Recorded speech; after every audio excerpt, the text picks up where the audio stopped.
Hey there! You're well on your way to becoming a cloud security wizard. Ready to explore the magic of cloud security? Me too. First, let me tell you a little bit about myself and how I stumbled into the captivating field of cloud security. I'm Seline, and I'm a security engineer. Just like many of you, I didn't start my career in cloud security. In college, I studied computer science, where I focused on becoming a software engineer. It wasn't until I completed an internship doing penetration testing that my plans changed. I discovered that cybersecurity was the career path I wanted to follow. I continue to grow my skill set by learning on my own, doing trainings and getting certifications, just like you're doing now. Moving forward, after different experiences and learnings, today I proudly wear the hat of a security engineer on Google's Red Team, where our main role is to make hacking Google harder by hacking Google. Through simulating adversaries, we can identify and help fix security issues that attackers could exploit to achieve their goals. These exercises help test Google's detection and response capabilities, improving our resilience against real-world attacks. Cloud cybersecurity is like solving exciting puzzles, but with real-world impact. It's a field where you can truly make a difference. Stick with me, and together we'll explore the fascinating world of cloud cybersecurity. To help prepare you for a role as a cloud security professional, you'll start with discussing the foundations of incident detection. Here, you'll learn about security operations teams and how they use logging, monitoring, and detection tools to manage security incidents and secure cloud environments.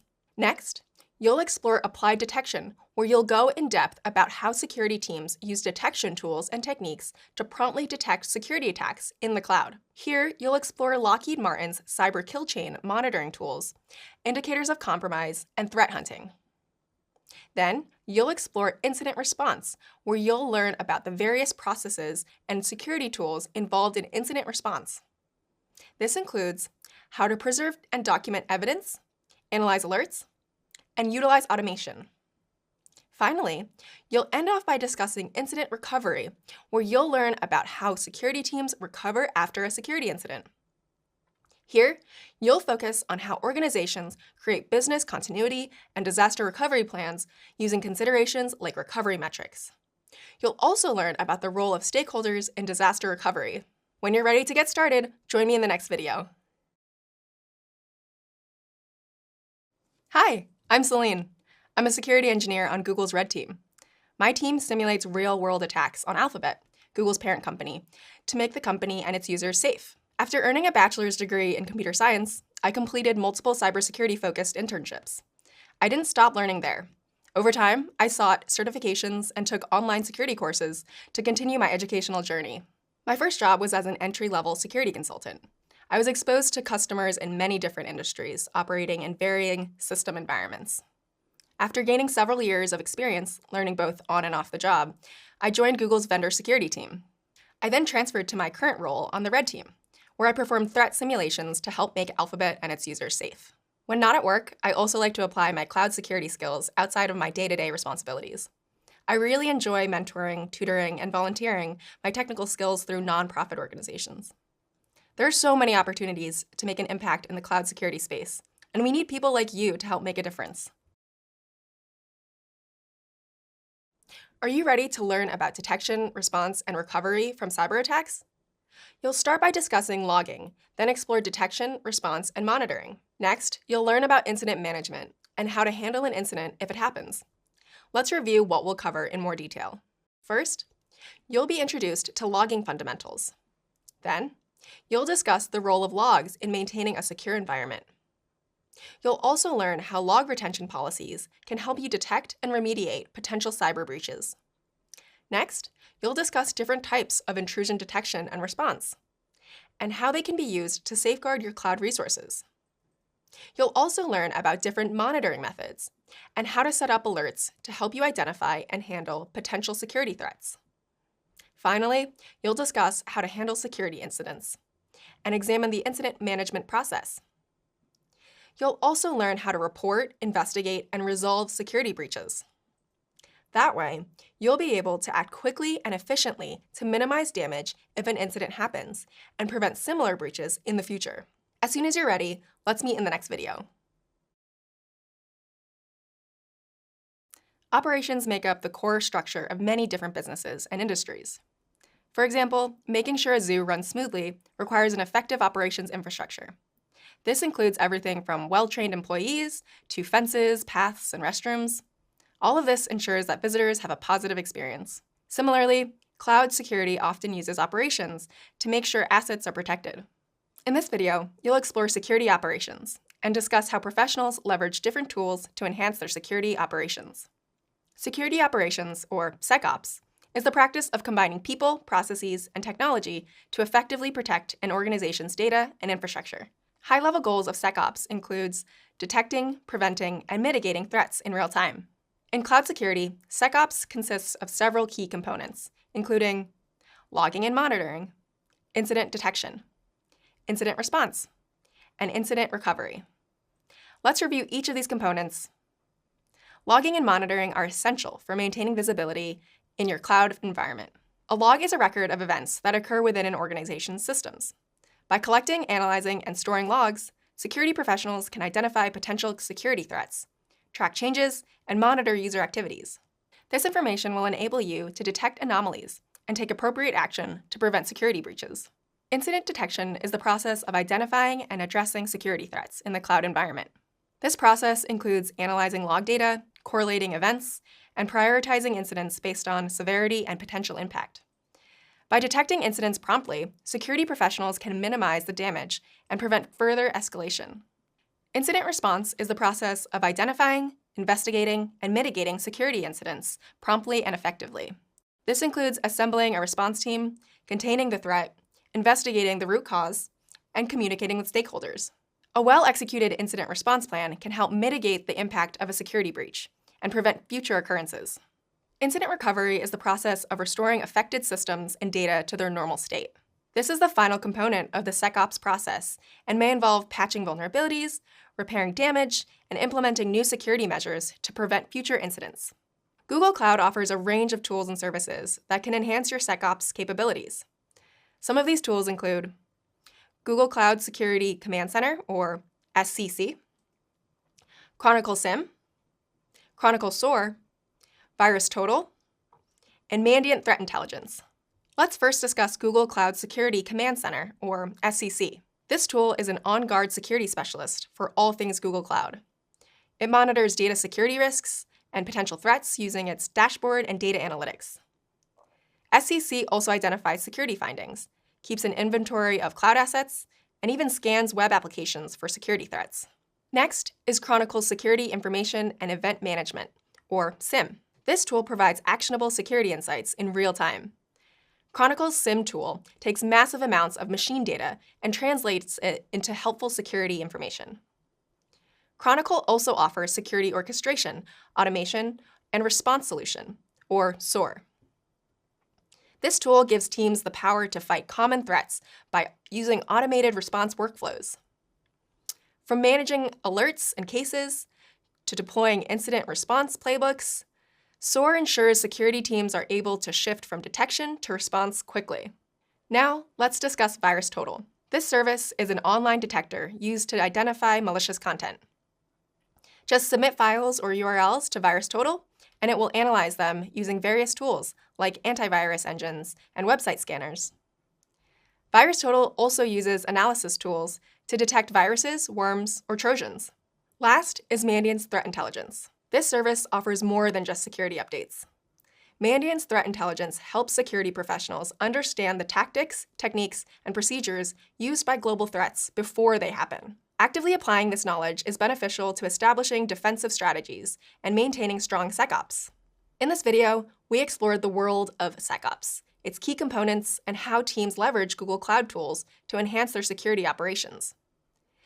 By understanding and implementing these concepts, security professionals are on their way to strengthening an organization's cloud infrastructure. Good management is the key to successful operations. In this video, you'll explore security operations management. You'll also learn key concepts like vulnerability management, red team, blue team, penetration testing, and tabletop exercises. Vulnerability management is the process of finding and patching vulnerabilities. Monitoring and managing vulnerabilities can minimize the risk of cyber attacks and protect valuable assets. Here's an example. A software company ensures the security of its cloud infrastructure by using advanced automated tools to regularly scan for vulnerabilities. When discovering high-risk vulnerabilities, the company prioritizes patching to prevent potential attacks, demonstrating its commitment to safeguarding its infrastructure and protecting users' data. In vulnerability management, the red team and blue team play crucial roles. A red team is a group of ethical hackers who mimic potential adversaries in order to examine the security defenses of an organization.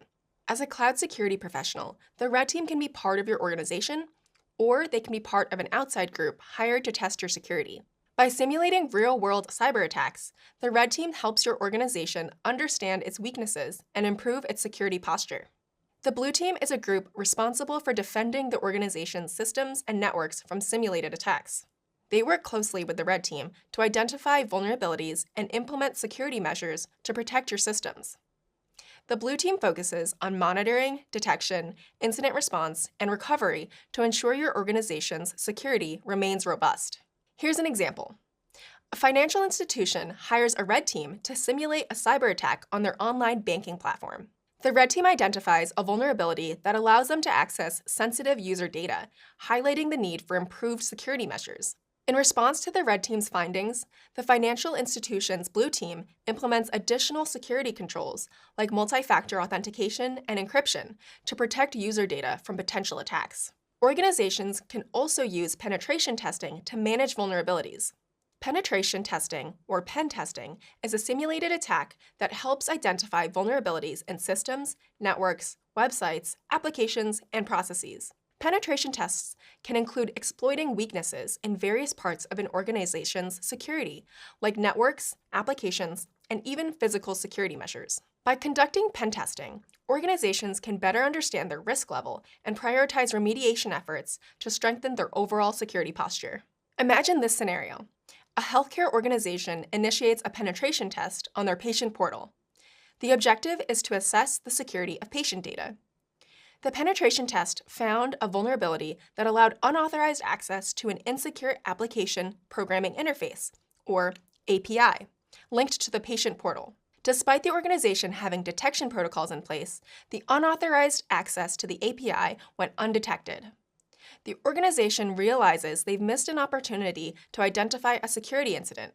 As a result, the organization adds additional security measures, including encryption, adjusted access controls, and more robust authentication. They also initiate a reassessment of their security event log coverage, monitoring for better incident detection and response. Finally, the organization commits to conducting frequent security audits for real-time evaluations. This case highlights the need for a robust SecOps approach to minimize potential vulnerabilities, retain data security, and repair technical loopholes. Finally, let's discuss tabletop exercises. Tabletop exercises are scenario-based exercises that involve an organization's security team and other stakeholders.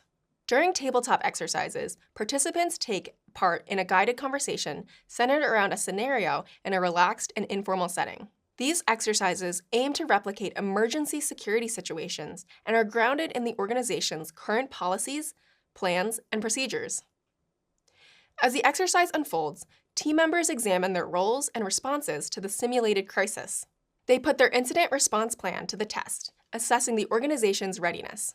The main objectives of tabletop exercises include fostering a deeper understanding of concepts, pinpointing strengths and weaknesses, and driving changes in policies and procedures. For example, imagine a retail company conducts a tabletop exercise simulating a ransomware attack on their point of sale, or POS systems.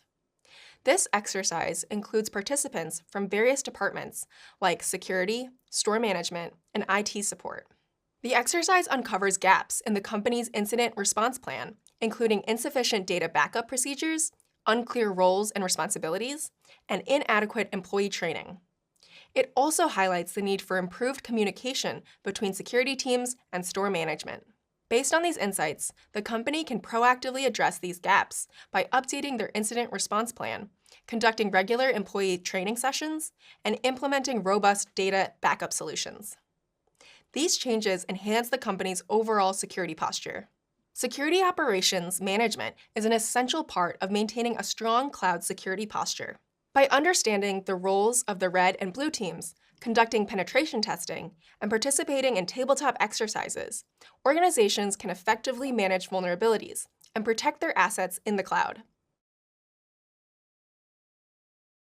As a cloud security analyst, you're the first line of defense when a system has been compromised. That's a very important role. In this video, we'll explore the significance of incident detection in maintaining a secure cloud environment.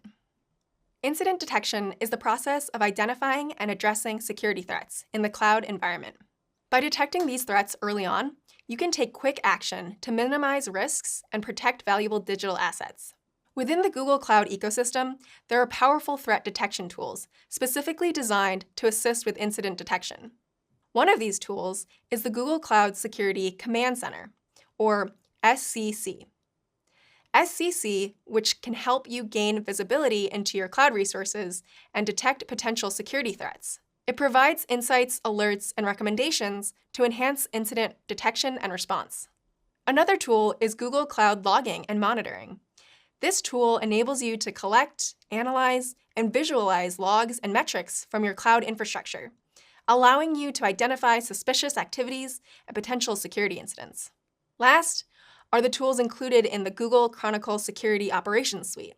Chronicle SIEM, SOAR, and Threat Intelligence provide security professionals with the ability to detect, respond, and analyze incidents from several different sources. Now that we've discussed threat detection tools, let's explore incident detection. The focus of incident detection is to spot anything out of the ordinary, like strange patterns or abnormal events. For example, this could include a user login from a new physical location. The faster you can detect these types of occurrences, the more effectively you can respond to any issues and keep your cloud systems secure. To be successful in incident detection, cloud security professionals should consider the following common questions. What are the indicators of compromise associated with this incident? What is the potential impact? What critical systems or resources are affected? Has the incident spread to other systems? Are there any indicators that an attack is still in progress? And what evidence should be collected to help my team? By asking these questions, you'll be able to quickly assess and triage a security incident. And your answers to these questions can strengthen your team's ability to respond effectively to these types of incidents. So whether you're starting your career in security operations or looking to specialize, mastering incident detection will improve your ability to identify, evaluate, and respond to unforeseen security events. In cloud security operations, incident management plays an important role in ensuring swift response to potential threats. How can you, as a cloud security professional, handle these incidents when they arise? Well, with a plan. In this video, you'll learn about the phases of the NIST incident response lifecycle, which provide a structured approach to managing security incidents in a cloud environment. The manner in which cloud security professionals manage incidents is an important part of cloud security operations. Effective incident management helps minimize the impact of security incidents, enables you to quickly identify and repair vulnerabilities, and also ensures that your organization remains compliant with regulations and industry standards. Now let's discuss the NIST Incident Response Lifecycle. This framework was developed by the National Institute of Standards and Technology. It provides guidelines and best practices for a structured approach to handling security incidents. You can use this framework to guide your response to security incidents. It consists of 4 phases: preparation, detection and analysis, containment, eradication and recovery, and finally, post-incident activity. Now, you'll learn about how to apply the NIST incident response lifecycle to incident management. You can also follow along with a practical example within Google Cloud. The first phase of incident management is preparation. This includes everything an organization needs to do before a security incident occurs. During this initial phase, an organization develops an incident response plan, defines policies, assigns roles and responsibilities, and identifies critical assets. The second phase is detection and analysis. The goal of this phase is to identify security incidents early on by collecting and analyzing data using monitoring and logging. Detection can happen in many ways. For example, a user might report an issue, or a security monitoring solution might generate an alert. In Google Cloud, you can use tools like Security Command Center, Cloud Logging, Cloud Monitoring, Chronicle SIM, Error Reporting, and Stackdriver Trace to detect anomalies, trigger alerts, and analyze logs. With detection tools, you can configure alerting policies to notify you when a specific event happens, like an admin login from an unusual location. With analysis tools, you can also examine and analyze incidents. An important part of this detection process is examining events surrounding the alert. For example, examining any logins before the alert and monitoring any changes, like role assignments or unusual configuration changes after the alert. During the investigation, it's also helpful to ask questions that can triage the incident. Some types of questions include how the alert was initially detected, the timing of detection, what logs are accessible, and if there are signs of ongoing unauthorized access. The third phase is containment, eradication, and recovery. After the incident has been correctly identified, any compromised systems need to be contained to limit impact. The attacker's system's access must be removed, and any damage they caused must be completely eradicated from the system. Recovery actions are then performed to return operations to normal, ensuring that all systems are functioning as expected. This gives the organization the opportunity to implement more precautionary measures moving forward. There are several cloud tools that you can use to enable containment, eradication, and recovery actions. This includes preventing the spread of malicious activity and minimizing data loss. By leveraging Google Cloud's capabilities, you can isolate the resources that have been affected using Virtual Private Cloud, or VPC firewalls, with the Cloud Security Scanner. Also, Identity and Access Management, or IAM, plays a key role in the containment and removal of an attacker in cloud environments. By leveraging IAM features, you can address the security concerns identified during the detection and analysis phase. This includes actions like disabling compromised accounts, revoking suspicious OAuth tokens, and blocking untrustworthy IP addresses. In Google Cloud, many services work collectively to safeguard data, automate infrastructure, and ensure consistent deployments for reliable operation. These services can be used as tools to assist you in your containment, eradication, and recovery efforts. Google Cloud SQL's automated backups consistently preserve important data, and its point-in-time recovery feature allows restoration of the database to an earlier state in case of accidental modifications. Alongside this, Deployment Manager automates the process of deploying and managing your services and resources for consistent handling of configurations, enabling automatic scaling and balancing of applications.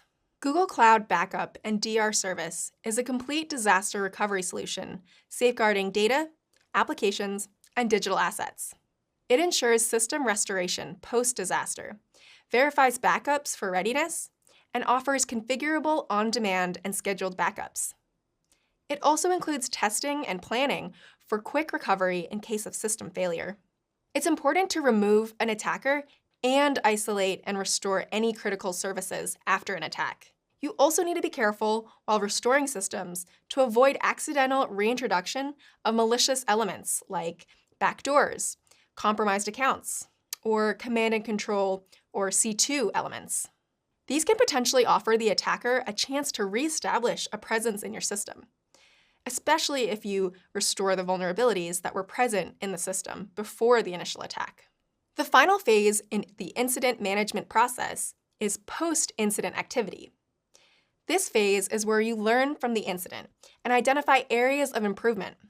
Once the threat has been successfully contained, you can perform post-incident activities, such as conducting a post-mortem analysis, documenting the incident, and implementing changes to prevent similar incidents in the future. Cloud tools can be used to facilitate post-incident activity.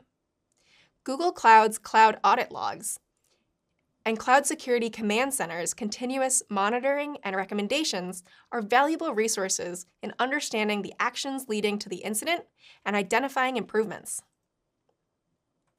Google Cloud's Cloud Audit Logs can help you understand the actions that led to the incident and identify areas for improvement. You can also use Cloud Security Command Center's continuous monitoring and recommendations to proactively improve your security posture and prevent future incidents. It's also recommended that your organization adds more security measures, like implementing IAM organizational policies to enforce settings and restrictions, and strengthening network security with VPC firewall rules. By following these phases to guide your incident response, you can effectively detect, analyze, and resolve security incidents. This minimizes their impact on your organization's infrastructure and data. With Google Cloud's comprehensive suite of security tools, you'll be well equipped to handle any security incident that comes your way. Knowing how to respond to an incident can boost your confidence and make you a valuable asset to your security team. If you've ever planned a dinner party, you know there are a lot of steps involved.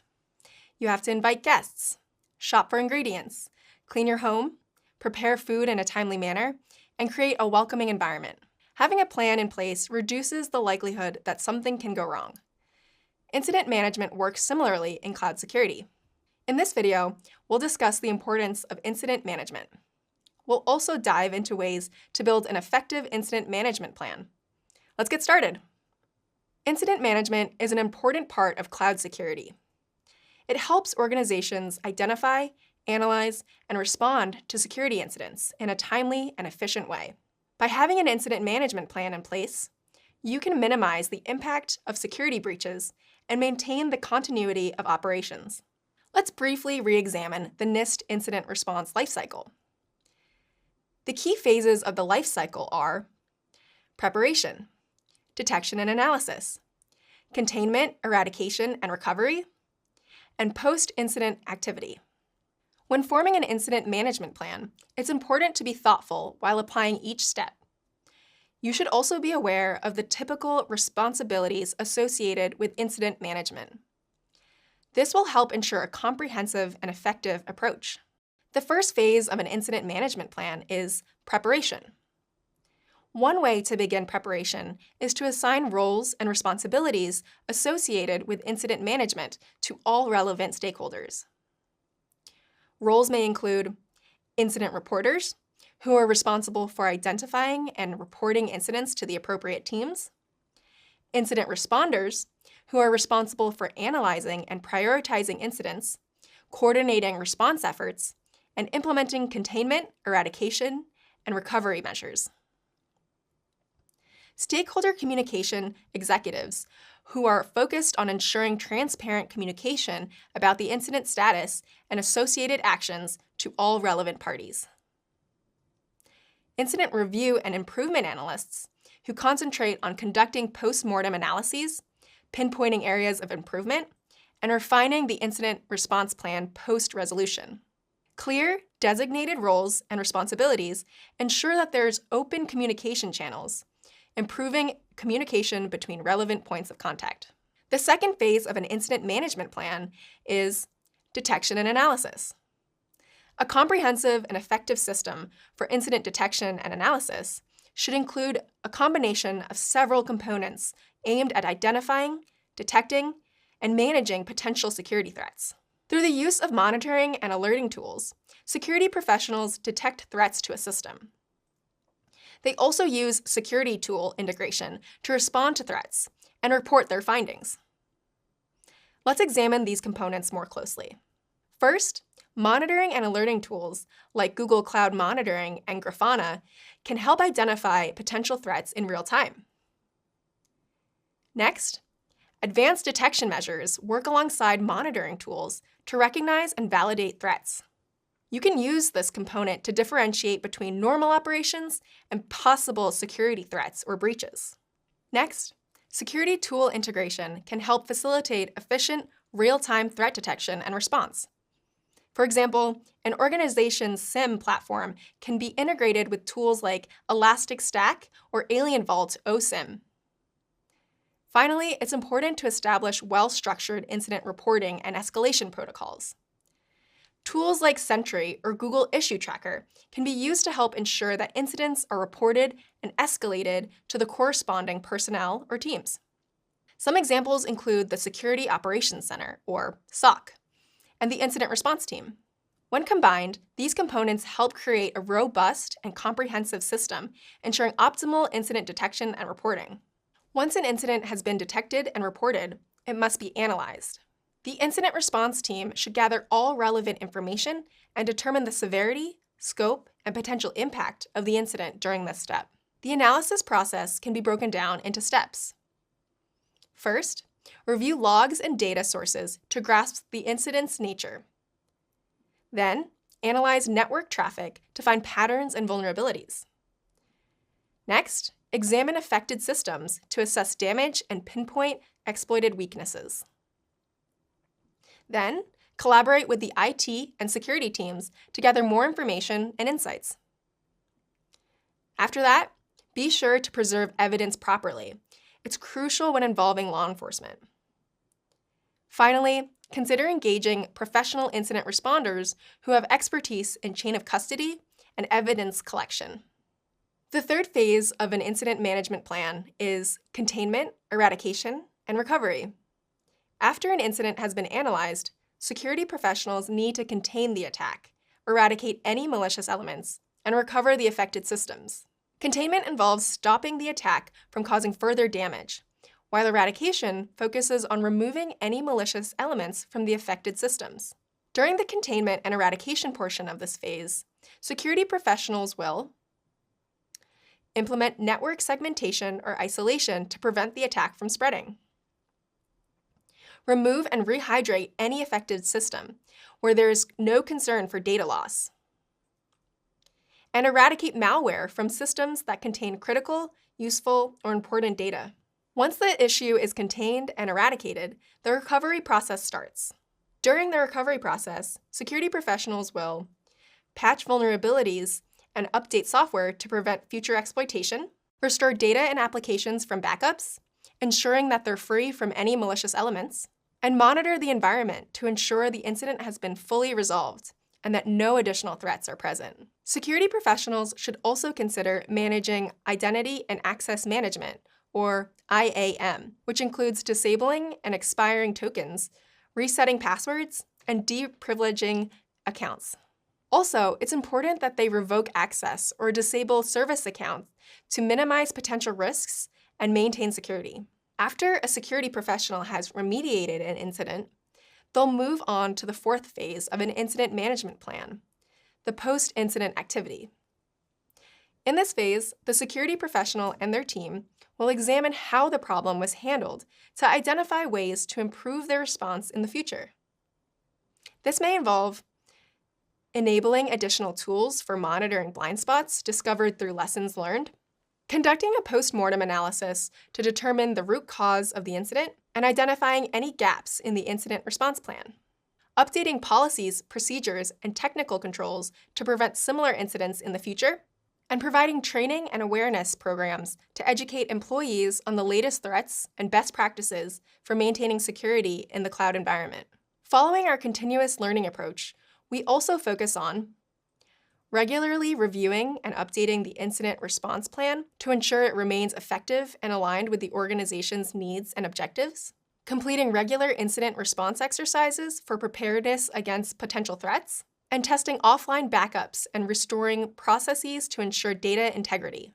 In this video, we covered the essential steps in building an effective incident response plan. By following the steps in the phases of the NIST incident response lifecycle and continuously improving your plan, you'll be better equipped to detect, respond to, and recover from security incidents in your cloud environment. Planning ahead and preparing effectively will make you better equipped to respond to a multitude of security situations. Hi there! In this video, we'll focus on the fundamentals of intrusion detection systems. We'll also discuss their relevance to Google Cloud and explain how these systems can strengthen your cloud infrastructure's defense against digital threats. When working as a cloud security professional, your system may not display flashing red lights or exclaim "intruder alert," but using intrusion detection systems, you can detect when unauthorized access is taking place. Intrusion detection system, or IDS platforms, are crucial because they actively monitor and analyze your networks for any malicious activities or policy violations. An IDS works much like a security camera system in a bank. The security cameras monitor the physical environment for any suspicious activity. In the same way, an IDS monitors a cloud environment for any malicious activity. Without an IDS, your organization could be left vulnerable to attacks, potentially damaging your data integrity and compromising your cloud security. Cloud IDS actively uses IDS principles to enhance security by detecting network threats, managing in the cloud, having thorough security, keeping full traffic visibility, meeting customer compliance, focusing on main threats, finding disguised apps, and providing efficient performance. Let's briefly review each one. Cloud IDS actively provides a strong defensive mechanism against a variety of exploit attempts, protecting the network from threats. By detecting network threats, Cloud IDS identifies intrusive and obstructive behavior throughout both network and application layers. Additionally, Cloud IDS identifies concealed malware hidden in various file formats and web content. By managing in the cloud, Cloud IDS allows you to manage your systems in a way that best suits your needs. For example, the user interface, or UI, offers a user-friendly and intuitive visual dashboard, enabling those with minimal technical skills the ability to manage systems easily. For those who have expertise in command line operations, the command line interface, or CLI, is an efficient option. CLI allows the user more control and precision. Application programming interfaces, or APIs, are another way to manage Cloud IDS. These are ideal for users who need their systems to interact with other software or need to perform operations at scale. These different management options, including UIs, CLIs, and APIs, offer flexibility to users, from those who prefer simplicity to those who want more complex, integrated operations. Having thorough security can be achieved by maintaining threat detection capabilities. Cloud IDS integrates with Palo Alto Network's threat detection capabilities to provide a broad security range. The built-in catalog of attack signatures updates continuously, allowing systems to keep up to date with emerging threats. Next, keeping full traffic visibility is vital for detecting intrusions. Cloud IDS, equipped with Google Cloud's packet mirroring, actively expands its reach beyond standard internet traffic. It includes communication within and between virtual private clouds, or VPCs. This enhancement allows for efficient detection of suspicious lateral movements that could suggest the presence of potential intruders, significantly strengthening cloud security. Meeting compliance standards is a critical goal for many organizations. Cloud IDS actively helps customers meet compliance standards by providing strong network threat detection. Using advanced algorithms, it identifies risks in real time and supports businesses in adhering to required standards. With customizable options, Cloud IDS adjusts to unique risk levels and ensures constant network security, maximizing threat detection while minimizing false alerts. Focusing on main threats is important for security teams because they need a way to properly classify threats. With Cloud IDS, the system actively goes beyond identifying threats. It also categorizes them into distinct severity levels. This intelligent classification enables you to prioritize your security responses and focus on the most critical issues first. By streamlining your security measures, you can effectively protect your infrastructure and respond to potential risks more efficiently. Cloud IDS closely integrates with Palo Alto Network's App ID technology to support finding disguised apps impersonating legitimate ones. It helps deliver an effective barrier against potentially harmful incursions. This combined capability also strengthens cloud security and contributes to improved safeguarding of digital resources. Providing efficient performance is at the core of Cloud IDS capabilities. Depending on your organization's unique requirements, it can efficiently scale up or down to examine all incoming and outgoing traffic. This flexibility ensures that there are no compromises in performance levels. By adapting to various traffic volumes, Cloud IDS consistently delivers reliable security measures while maintaining optimal network efficiency for your organization. The foundational IDS principles are critical tools in your cybersecurity toolbox. When implemented within Google Cloud, these techniques can strengthen your defenses. Having a full toolbox means you can respond to a variety of problems with ease. Now, let's explore signatures.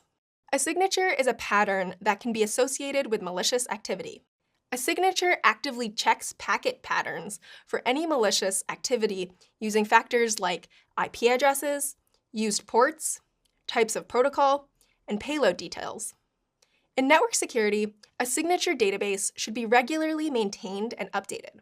The signatures in this database are designed to identify specific patterns in network traffic that may indicate malicious activity or potential threats. Just like a security camera can be set up to monitor specific objects or activities. When network traffic is analyzed, it's compared to these signatures. If there's a match, it could indicate a potential threat. As new threats and attack techniques emerge, the signature database must be updated regularly to remain effective. Here's an example of a signature. This Python dictionary is evaluating network traffic from a specific source IP address, utilizing the TCP protocol to make requests at the destination port 80, and carrying a payload labeled as exploit_payload. Now, let's discuss anomaly-based detection. Anomaly-based detection is an alternative to signature-based detection that involves creating a normal baseline for network activity. This baseline is then used as a standard for comparison to identify activities that aren't part of normal network operations. This security system is like a tireless guard. It keeps a constant watch on all the network traffic, comparing it against a baseline of regular or average network activity. Now, if there's any traffic that significantly changes or moves away from the baseline, the system sends an alert. These differences can often signal an unwelcome intrusion or an irregularity in progress. So while you're busy with other tasks, your system remains watchful, prepared to notify you of any harmful intrusions. Here's an example of how you can detect anomalies with SQL Query.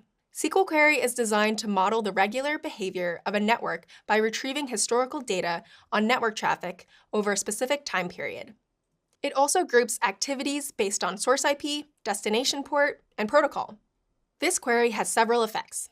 It provides insights into the network's normal behavior, establishes a baseline for comparison, and enables the comparison of current traffic to the established norm. Running this query provides a comprehensive understanding of which source IP addresses, destination ports, and protocols are commonly used within the network, allowing better detection of any deviations or anomalies. Anomaly-based detection is an effective strategy when dealing with new or unidentified threats that may not have an identifiable signature. They say that knowledge is power. In this video, you'll learn about logs in Google Cloud. You'll understand the different types of logs available and find out why log retention is important. You'll also discover how logs can be used for analysis and monitoring, and how to manage retention policies using these logs effectively. Let's get started. To get started with logs, you need to know the 4 foundational terms associated with logging. First, a log is a record of events that occur within an organization's systems. Second, log analysis is the process of examining logs to identify events of interest. Third, logging is the recording of events occurring on computer systems and networks. And fourth, log management is the process of collecting, storing, analyzing, and disposing of log data. There are several ways logs can be used. For example, log analysis analyzes logs for patterns and trends to identify potential security issues. Setting up monitoring alerts based on specific log events notifies security teams of potential incidents. It's also important for teams to regularly test the monitoring to ensure its effectiveness. maintaining retention policies ensures logs are retained for the required duration to meet compliance and security needs. And threat detection proactively detects and mitigates security threats based on log data and analytics. Logging contributes to security monitoring and incident detection by providing valuable information about activities within systems. By analyzing logs, security teams can identify suspicious patterns, detect potential security breaches, and investigate incidents. In Google Cloud, a variety of log types are generated, each serving a unique purpose. Types of logs include admin activity audit logs, data access audit logs, system event audit logs, and policy denied audit logs. Let's explore each of these log types in detail to help you better understand their functions and use cases. Admin activity audit logs provide a view into the activities of administrators and other authorized individuals. These logs track who did what, when, and where. Actions like creating databases, deleting instances, or changing permissions would be found here. Here's an example of an admin activity log. Admin@example.com created a new table in Google Cloud Bigtable. The log entry shows the user performed a create table operation in Bigtable service. Now let's explore data access audit logs. Data access audit logs record API calls that create, modify, or read user-provided data. In other words, these logs tell when data is created, modified, and read, and by whom. Examples of these activities include Google Cloud Storage object accesses and data store database reads and writes. Here's an example of a data access audit log, which records a specific event. The code is a JSON representation of a data access audit log entry from Google Cloud. In this case, the event is a read rows operation in Google Cloud Bigtable. Next are system event audit logs. System event audit logs report changes to your system's configurations and settings. Some examples of changes to a system include alterations to the settings of a cloud service. These logs provide invaluable information that can be used to detect anomaly behaviors in systems. Here's an example of a system event audit log. This is a JSON snippet from a Google Cloud audit log, which records system events for Google Cloud resources. Simply put, this log shows that a migration of a compute engine instance took place because of host maintenance. And finally, there are policy-denied audit logs. Policy-denied audit logs capture instances where requests were denied because of existing IAM policies. Unauthorized access attempts and modification requests by users without the required permissions can be found here. These logs provide a strong audit trail of any failed access requests. Here's an example of a policy-denied audit log in Google Cloud. This log documents a denied attempt to start a compute instance using the im.serviceaccounts.actAs permission on my project. It effectively tracks unauthorized actions for security and compliance purposes. Understanding the 4 crucial types of logs in Google Cloud can help manage systems and improve cloud cybersecurity. Now, let's dive into the log lifecycle and retention. Logs follow a lifecycle that includes generation, storage, analysis, and eventual expiration. Log retention is an important part of the log lifecycle, as it's used to preserve logs for a specific period to meet regulatory requirements and facilitate historical research. Retained logs can be used to investigate past incidents, identify trends, and improve security posture. With Google Cloud, users can decide how long to store their logs. Based on the needs of their organization, users can balance the cost of storage and the need for past data. Users also might choose to save their logs to cold storage or store them offline. With these options, if a security breach lasts longer than an organization's usual log storage period, it won't lose access to vital log information. So where are logs located in Google Cloud? Logs in Google Cloud can be found in various locations. These locations include the logging section of the Google Cloud Console, Cloud Operations, and BigQuery. Security information and event management, or SIM systems, like Chronicle, can aggregate logs from different sources, providing a centralized platform for log analysis and security monitoring. In this video, you learned about logging and log retention, the different types of logs in Google Cloud, and how logs can be used for analysis, monitoring, and maintaining retention policies. With this knowledge, you can effectively manage and secure your cloud environment.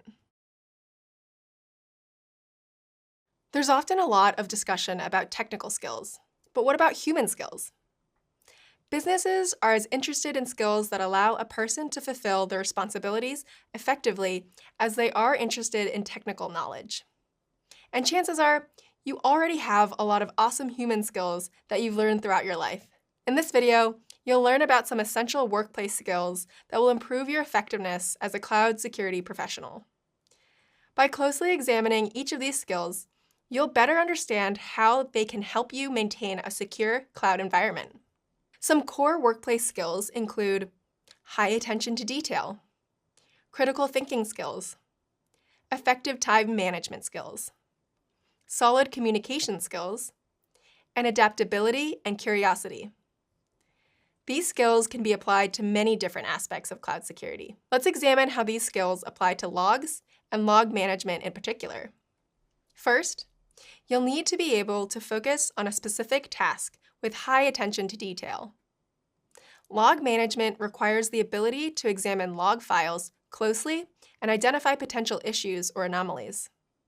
This includes recognizing patterns and trends, identifying errors and security threats, and ensuring data accuracy and integrity.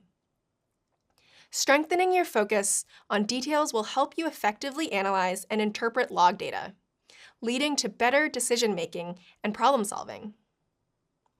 Next, you'll need critical thinking skills. This involves analyzing information objectively, evaluating the relevance and importance of data, and identifying potential solutions and mitigations. By applying your critical thinking skills to log management, you can identify the root cause of issues, prioritize tasks, and make well-informed decisions to enhance the security of your cloud environment. The process of log management can often be complex and time-consuming, requiring a significant investment of time and energy. Active and successful time management is a skill that allows you to stay organized, maintain focus, and operate efficiently. Key aspects of this skill involve prioritizing tasks based on urgency and importance, allocating appropriate time for analysis and problem solving, and balancing multiple tasks and responsibilities. Log management can be very time-consuming. Having effective time management allows you to stay organized, focused, and efficient so that you can prioritize your log management tasks. In the ever-evolving world of logs and log management, it is crucial to develop and maintain exceptional communication skills.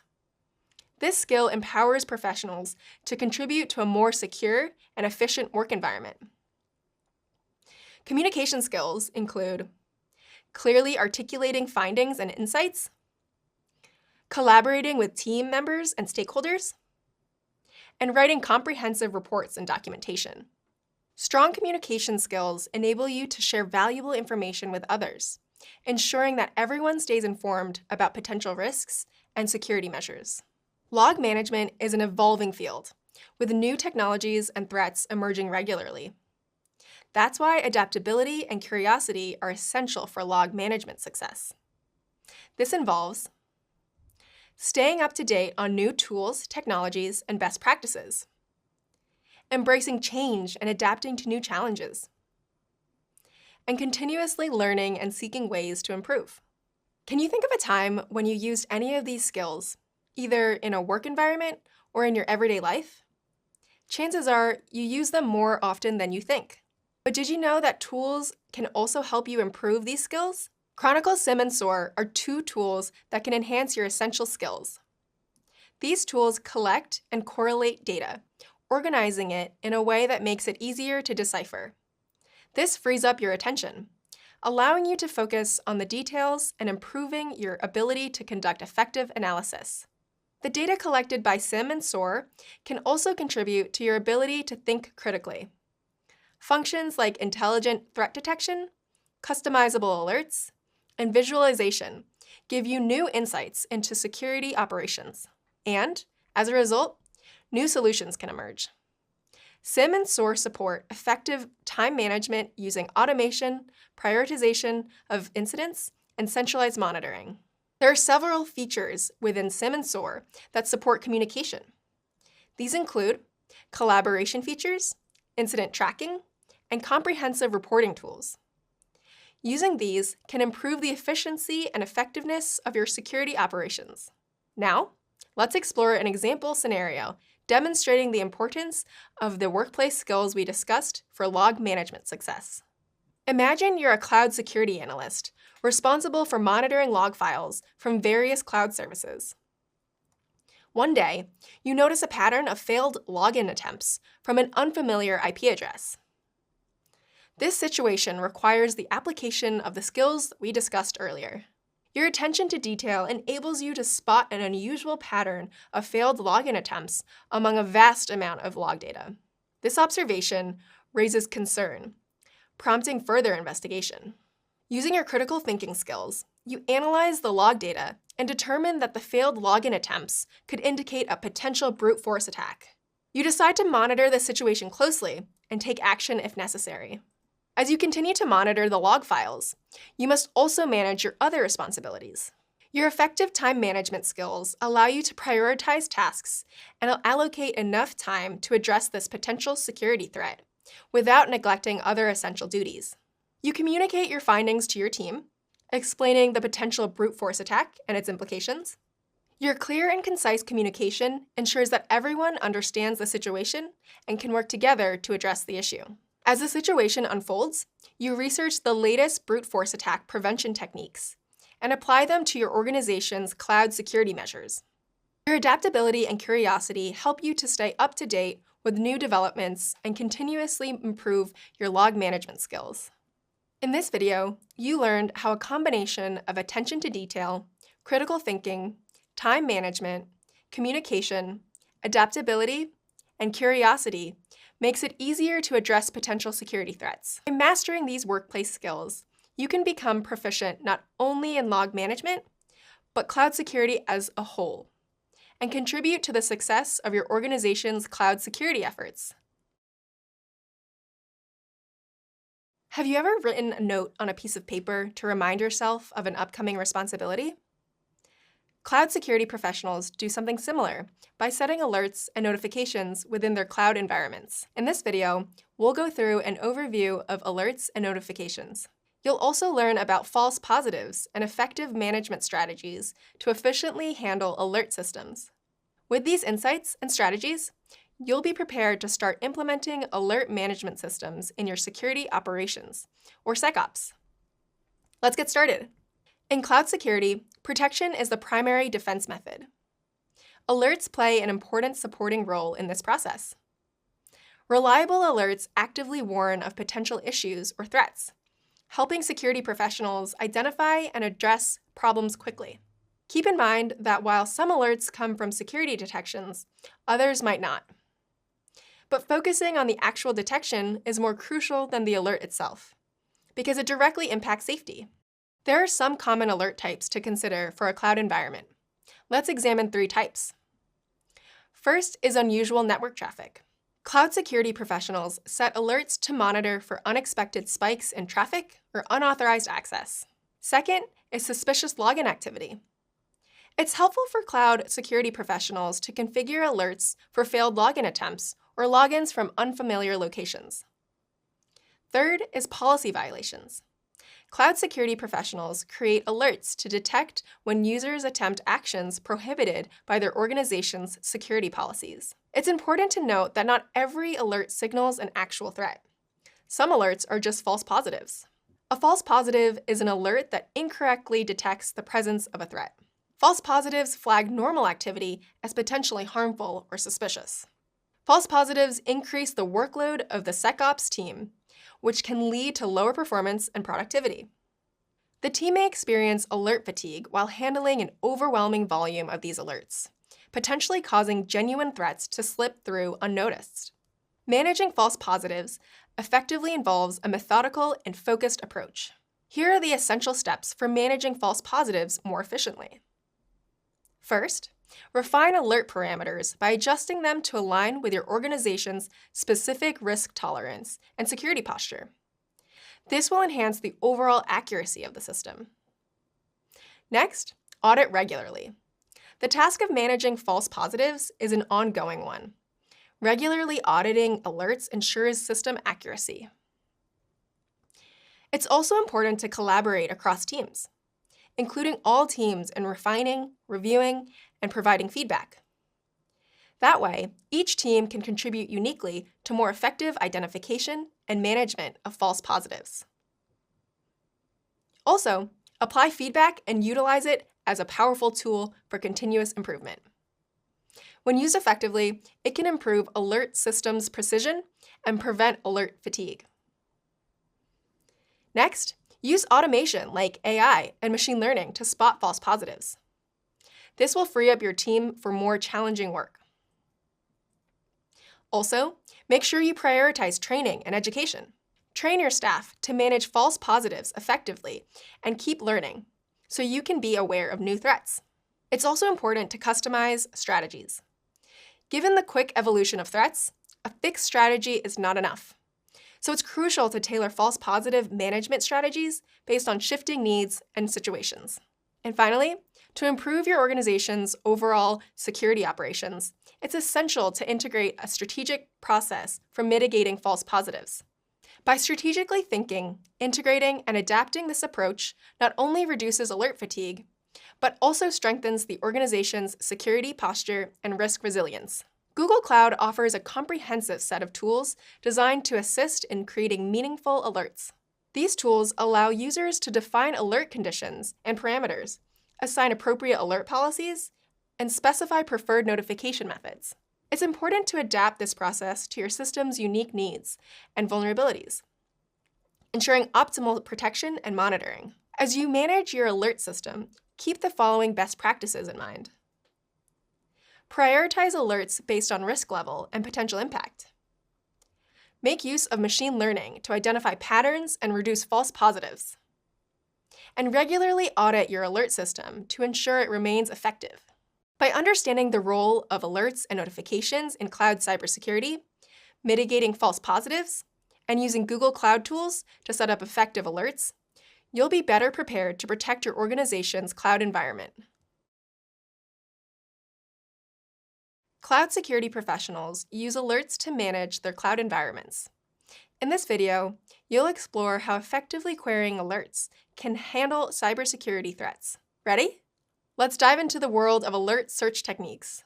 Querying alerts is the act of scanning through numerous security alerts from your cloud infrastructure to identify possible threats. As a cloud security professional, these alerts provide essential information on potential weaknesses and incidents that need attention. Effective querying, or the use of precise data requests, has become a crucial part of how security issues are handled. This powerful tool reduces risk, forming a strong base for several aspects of active security management. Effective querying allows you to identify important alerts in real time, prioritize high-impact issues, streamline response to incidents, and enhance proactive security posture. Alert filters are instrumental in refining your search results. Chronicle Security Information and Event Management, or SIEM tool, improves search efficiency and threat analysis by enhancing alert filters. These filters focus on specific details, like event categories, severity levels, or timeframes, to narrow down search results. By using Chronicle SIEM, you can streamline your security operations. Chronicle SIEM also offers refined features, like customized filtering criteria, adaptable event correlation, and machine learning-based insights to simplify data management. These functions help manage the flood of data, removing unnecessary information, and highlighting the most important alerts. Chronicle SIEM provides better alert filter performance and stronger threat detection and analysis. Let's examine some of the most common filters that can be used in Chronicle to query alerts. The most common filters include alert title, source, destination, severity, and time. They can be combined in different ways to create highly targeted queries. When creating queries, it's important to be specific and thorough.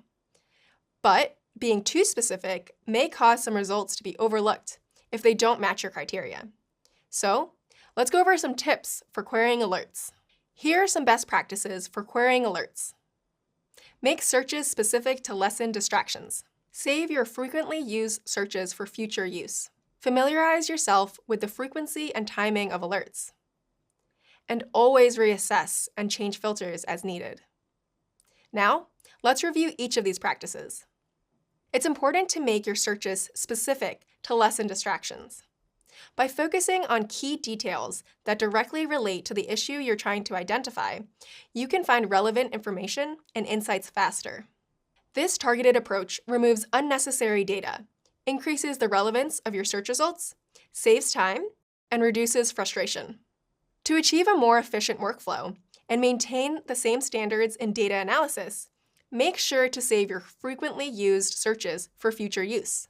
This will not only give you faster access to information, but also significantly reduce the amount of time it takes to accomplish search-related tasks.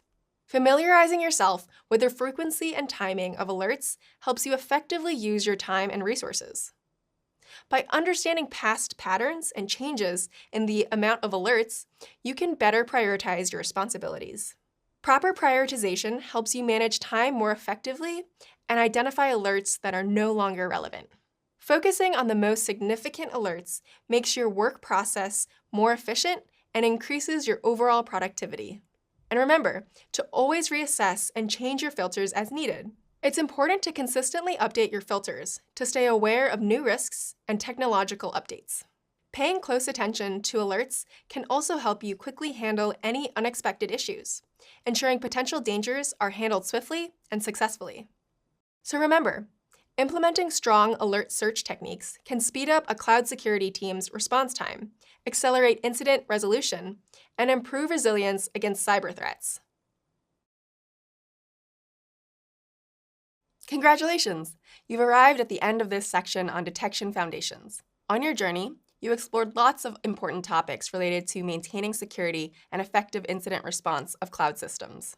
You started by learning the basics of logging and the role of logs in maintaining a secure environment. You also learned about log retention policies. Next, you explored intrusion detection and response, and learned how they can be efficiently utilized to safeguard your cloud resources. You also learned about monitoring methods and setting up alerts.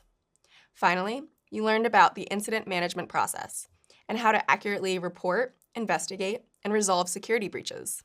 You also gained strong foundational knowledge of how to act swiftly and efficiently when an incident occurs. You're doing great. Keep up the excellent work.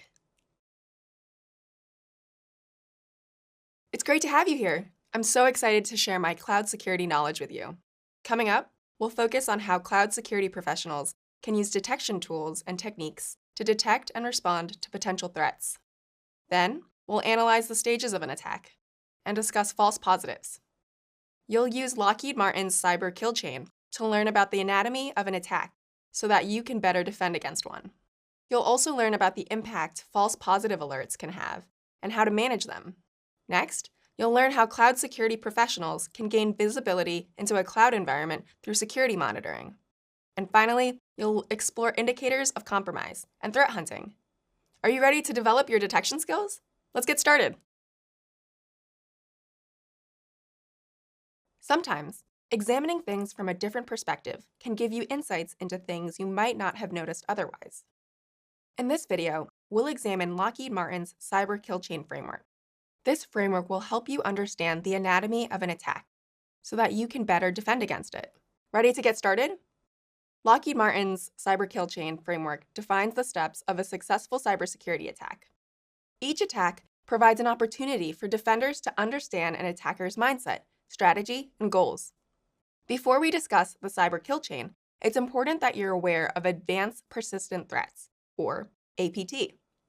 An advanced persistent threat is an adversary that possesses sophisticated levels of expertise, significant resources, and achieves its objectives through multiple attack vectors. APTs are a serious threat to cloud environments. The good news is, the cyber kill chain can be used to identify APT activity and mitigate it. There are 7 steps in Lockheed Martin's cyber kill chain that need to be completed in order for an attacker to successfully complete an attack.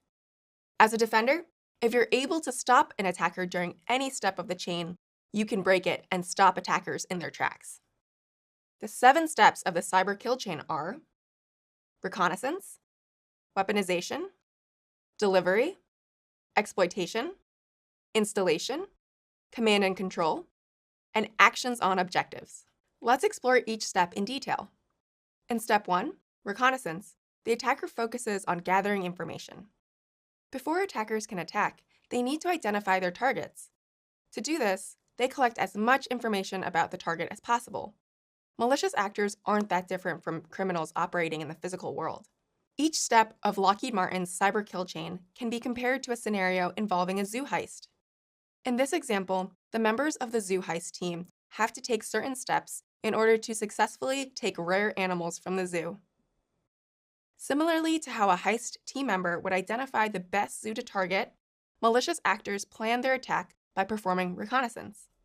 This includes gathering information like employee names and job titles, email addresses, and information about the target's infrastructure, like the services or operating systems being used.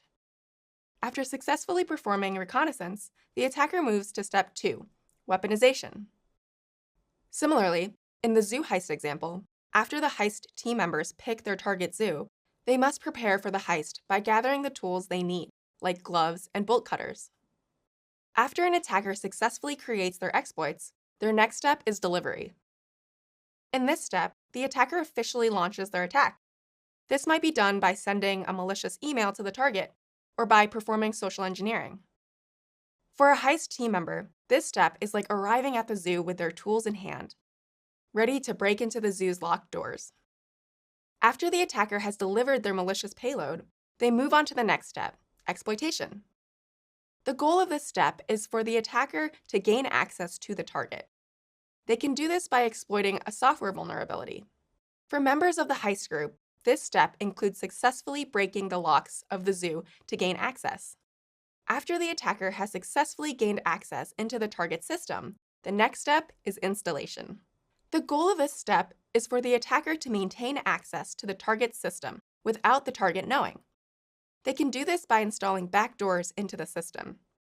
Backdoors allow an attacker to bypass security measures and conceal their access. For the heist team, this step includes creating a secret underground tunnel entrance connecting to the zoo, so they can continue to have access to the zoo and easily transport the stolen animals. After an attacker has successfully ensured persistent access to the target system, they begin the command and control step. The goal of this step is for the attacker to be able to remotely control the target system. Common command and control channels an attacker might use include web, DNS, or email protocols. The final step is actions on objectives. This is when attackers achieve their end goal. During this step, they can collect and exfiltrate data, destroy systems, or worse.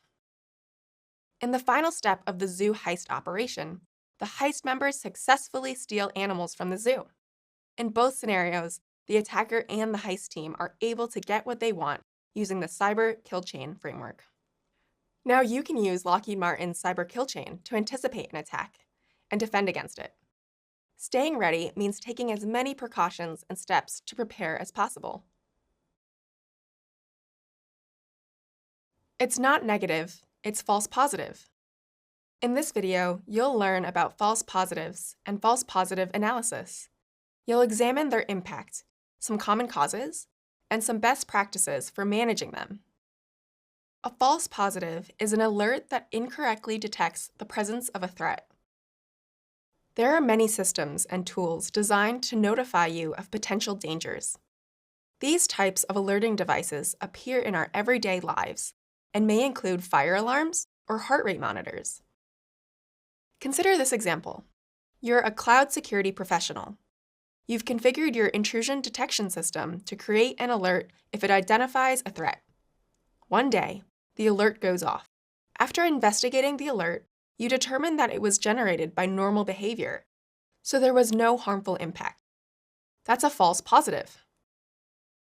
As a cloud security professional, it's important to recognize false positives because they have a big impact on security operations.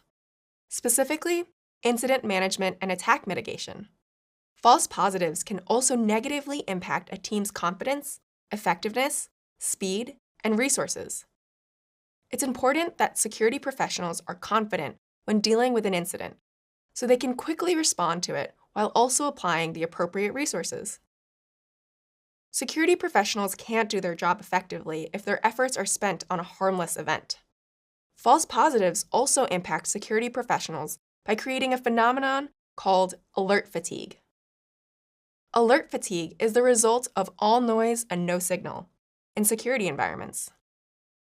Alert fatigue happens when there are so many alerts that need to be addressed, it overwhelms a security team.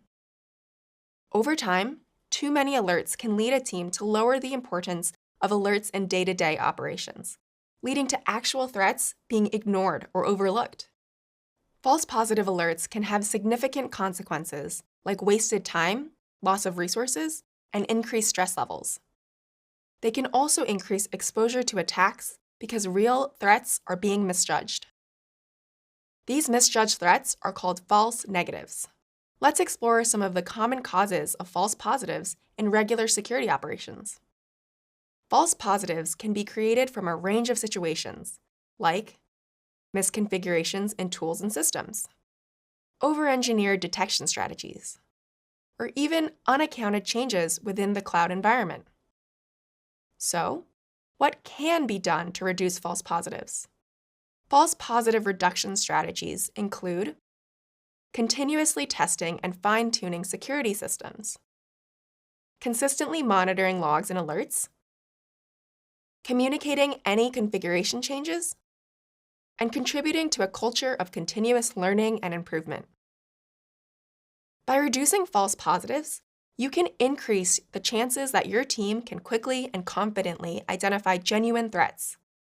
As you dig deeper into cloud security operations, remember that effectively managing false positives is one of the keys to maintaining a strong security posture.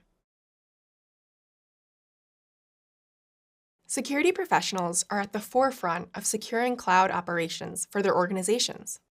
In this video, we'll explore security monitoring to support you in your role in the cloud cybersecurity field.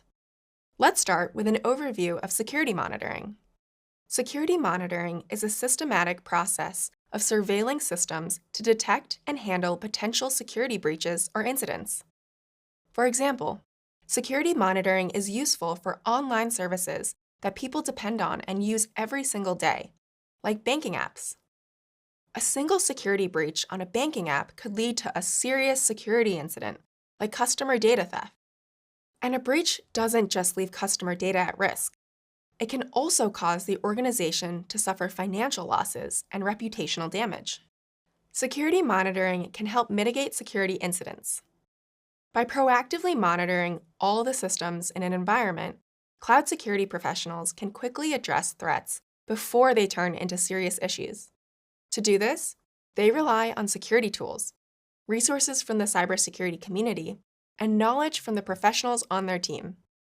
Making the effort analyze, learn, and adapt is important because security monitoring is a never-ending task, which demands constant attention.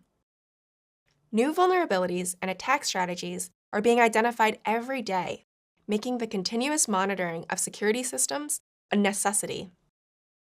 Alert systems and tools serve as early warning systems by delivering timely notifications about suspicious activities. This can lead to faster security response times. These notifications can also help cloud security professionals gain insight into security events so they can act and respond efficiently.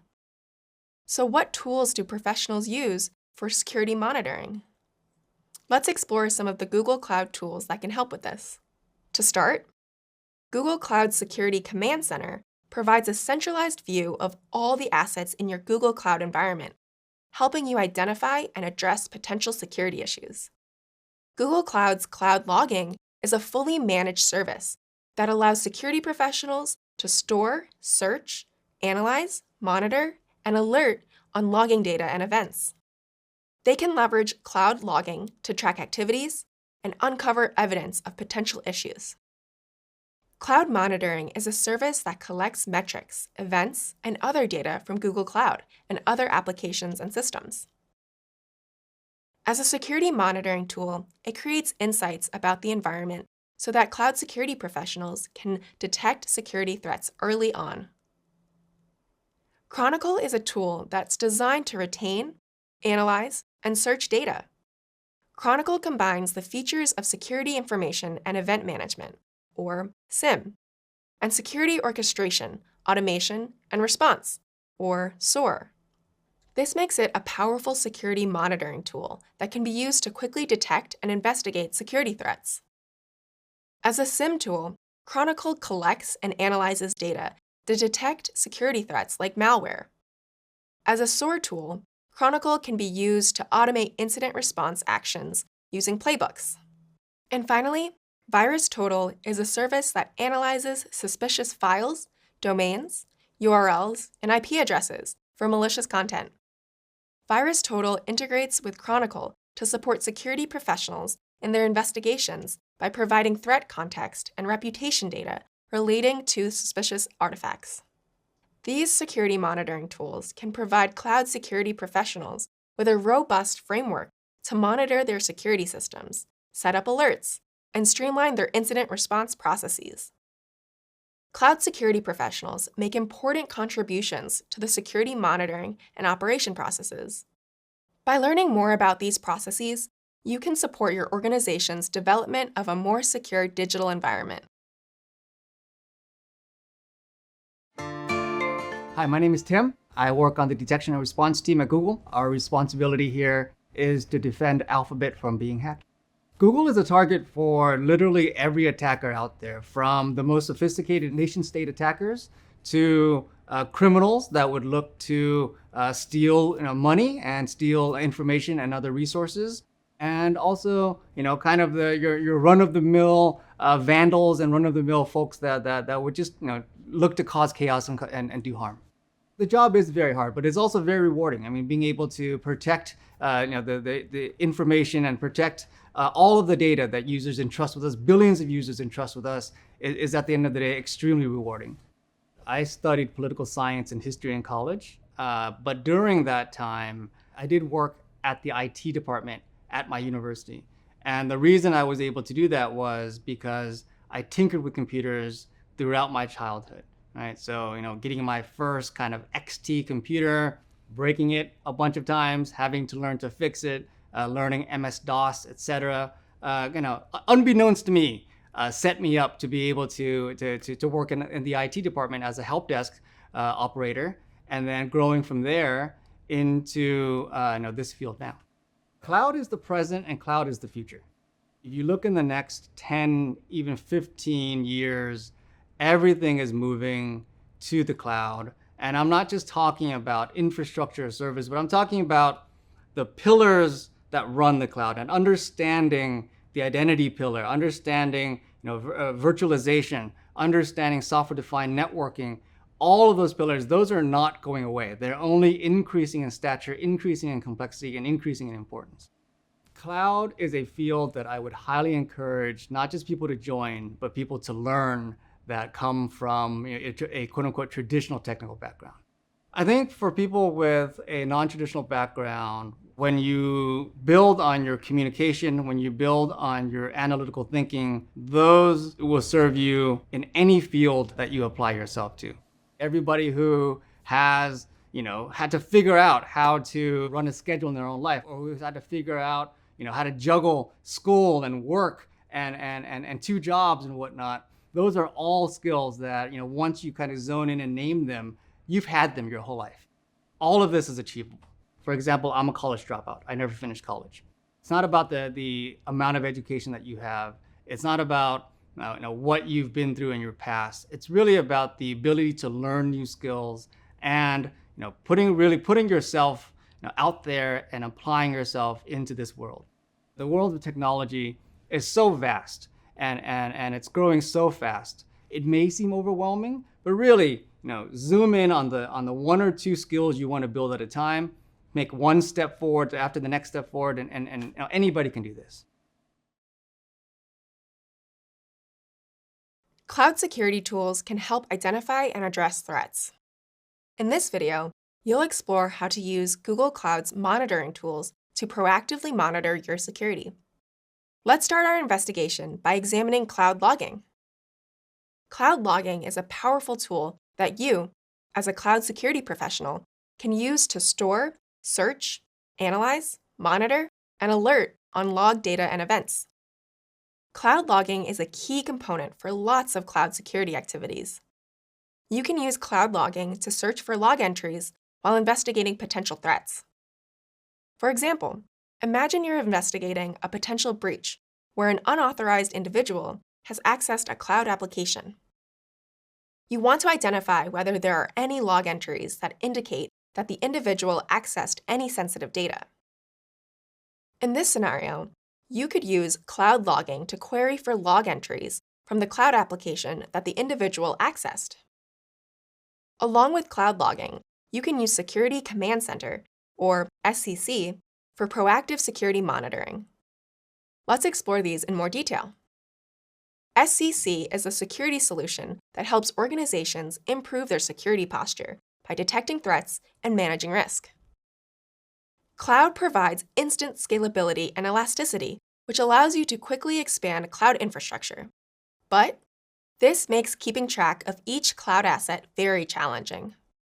From a security perspective, you can't protect what you don't know. So keeping track of your cloud assets is essential to managing risk, maintaining your cloud security posture, and most importantly, detecting and responding to threats. SCC provides a centralized view of all your cloud assets. They're displayed in a full inventory, providing comprehensive visibility into your environment. This overview also provides you with a way to evaluate each asset for vulnerabilities, misconfigurations, or errors so that you can address them. One of the most common cloud security issues is caused by misconfigurations. SCC can detect whether cloud assets are misconfigured and vulnerable to attack, helping you mitigate security issues. For example, imagine a media organization provides cloud-based streaming services to its users. But the organization accidentally adds a new critical server to their cloud environment that contains unreleased video content. SCC immediately alerts the security team that there's a misconfiguration in the newly created server. The alert indicates that the server has an open firewall, allowing traffic from the internet to reach the server, which can unnecessarily expose resources to attacks from unintended sources. The organization's security team quickly remediates the issue by adding firewall rules to the server and disabling all traffic coming from the internet. Next, let's examine a component of the Security Command Center, Event Threat Detection. Event Threat Detection is a built-in service for the Security Command Center platform. It provides continuous monitoring of a cloud environment to identify and alert you to any potential threats. Event Threat Detection works by analyzing logs from the cloud logging platform. It analyzes log entries using built-in detection rules. These detection rules then provide security systems with instructions on identifying malicious activity. You can choose which type of detection rules you want to use based on your organization's security needs. An example of a built-in detection rule is a rule that's used to identify and block suspicious account logins. To wrap up, monitoring tools provide cloud security professionals with actionable insights about their cloud environments. So, with these tools, organizations can proactively identify and mitigate threats. How do you know if something in your system has been compromised? Turns out, there are methods to identify potential incidents.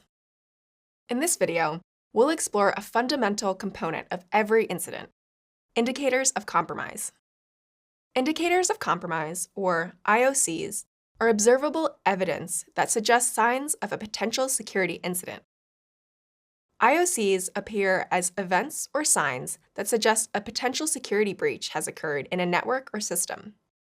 IOCs are a lot like smoke. Smoke warns you that there might be a fire, and fire can mean danger. A potential security breach in a network or system could be a serious issue. So, early detection of IOCs is critical in mitigating threats and keeping cloud environments secure. IOCs link specific data to known malicious activities, processes, or tools. Artifacts like hash values, IP addresses, domain names, or tools can be associated with malicious activity. This is similar to how fingerprints are used to link a known criminal to criminal activity. Here's an example of an IOC. A security analyst receives an alert that a new file was created on a system. The file's hash matches a file hash of known malware. The source IP address also matches a known malicious IP address. In this example, both the file hash and the source IP address are examples of indicators of compromise. It's important to know that IOCs can appear in multiple ways and don't always guarantee the presence of a potential threat. As a cloud security professional, you'll likely engage with IOCs, so it's important you know the best practices for managing them. Let's discuss the 5 general best practices on how to manage indicators of compromise. Proactive monitoring, thorough investigations, risk assessment, timely response, and documentation. Let's start with proactive monitoring. Consistent system and network monitoring helps with the early detection of IOCs. This could include configuring and fine-tuning detection rules to identify anomalies and actively monitor the activity in a cloud environment. Next is thorough investigation. As a cloud security professional, you'll likely investigate IOCs. During an investigation, it's important that you gather all related information to an IOC. That way, you can apply context to its surrounding events to determine if it's benign or malicious. Make sure to be thorough, methodical, and avoid reaching quick conclusions during your investigation. Next is risk assessment. With risk assessment, it's important to identify the systems and data that could be affected by the detected IOC. Make sure you understand the potential impact on your organization and prioritize your response efforts accordingly. Next is timely response. Once you've assessed the potential threat, respond quickly. Your response might include anything from patching a vulnerability to initiating an incident response process. Last is documentation. Make sure to document what IOCs you discover, along with their risk, impact, and anything else that will help you and your team. Clear documentation helps security teams share and access knowledge. It's also a crucial practice that can help improve both future investigations and the overall incident response processes. Now that you know about best practices, let's discuss some helpful tools you can use to manage IOCs. Google Cloud's Chronicle SIEM and VirusTotal are 2 solutions that can be combined to help identify and respond to IOCs. Here's how they work. Chronicle SIEM collects and analyzes event data from sources that can be used to identify IOCs. Chronicle's integration with VirusTotal then lets you investigate IOCs in more detail by providing threat context, reputation data, and information about the relationship between files, URLs, and domains. Along with Chronicle and VirusTotal, Security Command Center offers key features like security services and integrated partner tools that can help you identify and manage threats. It also provides data on potential attack vectors and vulnerabilities, allowing you to respond quickly to potential IOCs. There are a wide variety of tools in Google Cloud, as well as services from multiple providers that are designed to enhance your ability to identify, investigate, and respond to IOCs. Now that you know more about indicators of compromise, you can be prepared to identify and respond to them. This enhances your ability to protect your cloud environment from potential threats. It's often better to take action before an incident occurs rather than responding to one after it happens. In this video, we'll explore the critical role of threat hunting in security operations. We'll also discuss the benefits of threat hunting and the tools that support it, with emphasis on the cloud. Let's get started. Threat hunting is a proactive method of identifying previously unknown threats within a network. Malicious actors often find entryways and pivot points in a cloud environment so they can remain undetected. Threat hunting can help you, as a cloud security professional, actively search for these types of threats in your environment. It's like being a detective in the cyber world, searching for clues and hints to identify a potential breach or attack. While there are lots of benefits of threat hunting, we'll focus on 3 specific benefits. First, threat hunting helps mitigate security threats. Second, threat hunting helps teams respond faster to potential threats. And third, threat hunting helps inform business objectives. Let's explore each of these benefits in more detail. Threat hunting helps mitigate security threats by identifying issues in your organization's systems and networks so that you can take action to prevent them from causing more damage. Threat hunting helps security teams respond faster to potential threats and make better assessments by actively analyzing network traffic for malicious content and gathering data to investigate incidents and improve defenses. Lastly, threat hunting helps inform business objectives. This not only helps intercept possible threats, it also provides insights into the current state of an organization's security. Organizations can utilize this knowledge to align with their business objectives, priorities, and requirements. Next, let's examine one of the most widely used threat hunting frameworks, MITRE ATT&CK. MITRE ATT&CK is a framework used to understand and approach threats. It provides security professionals with a common language to outline and understand attacks. This is done through its knowledge base of attackers' tactics, techniques, and procedures, also known as TTPs. TTPs are based on actual observed security incidents from known threat actor groups. This makes MITRE ATT&CK a very valuable security tool that can be leveraged in threat hunting. Now, let's explore each aspect of TTPs in more detail. Tactics describe a malicious actor's reason for performing an action or technique. In threat hunting, tactics can be used to identify the different phases of an attack. For example, initial access is a tactic that malicious actors often use. The goal of initial access is gaining access into a system or network. This is similar to a heist operation, where the heist team's goal is to find a way into their target. In this example, they do this by discovering an underground access tunnel with a padlocked door they can use to access the zoo. Techniques build on top of tactics by describing the specific actions a malicious actor used to accomplish their goal. For example, malicious actors can exploit unknown weaknesses in public-facing applications to gain initial access into a cloud environment. Weaknesses could be anything that is overlooked or undetected in an organization, like a zero-day vulnerability or a misconfiguration. This is like a heist team planning to use the underground tunnel to access the zoo, and finding a tool that provides initial access through the padlocked door. Finally, procedures are the specific implementation of a technique. For example, a procedure can be the specific system or application vulnerability an attacker uses to gain access to a network, like a SQL injection. This is like a heist team using a bolt cutter to open the lock in the underground access tunnel, which allows them access to the zoo. Understanding the different TTPs that malicious actors use in their attacks can help you map a threat hunting campaign. One approach to threat hunting is to take the perspective of an adversary.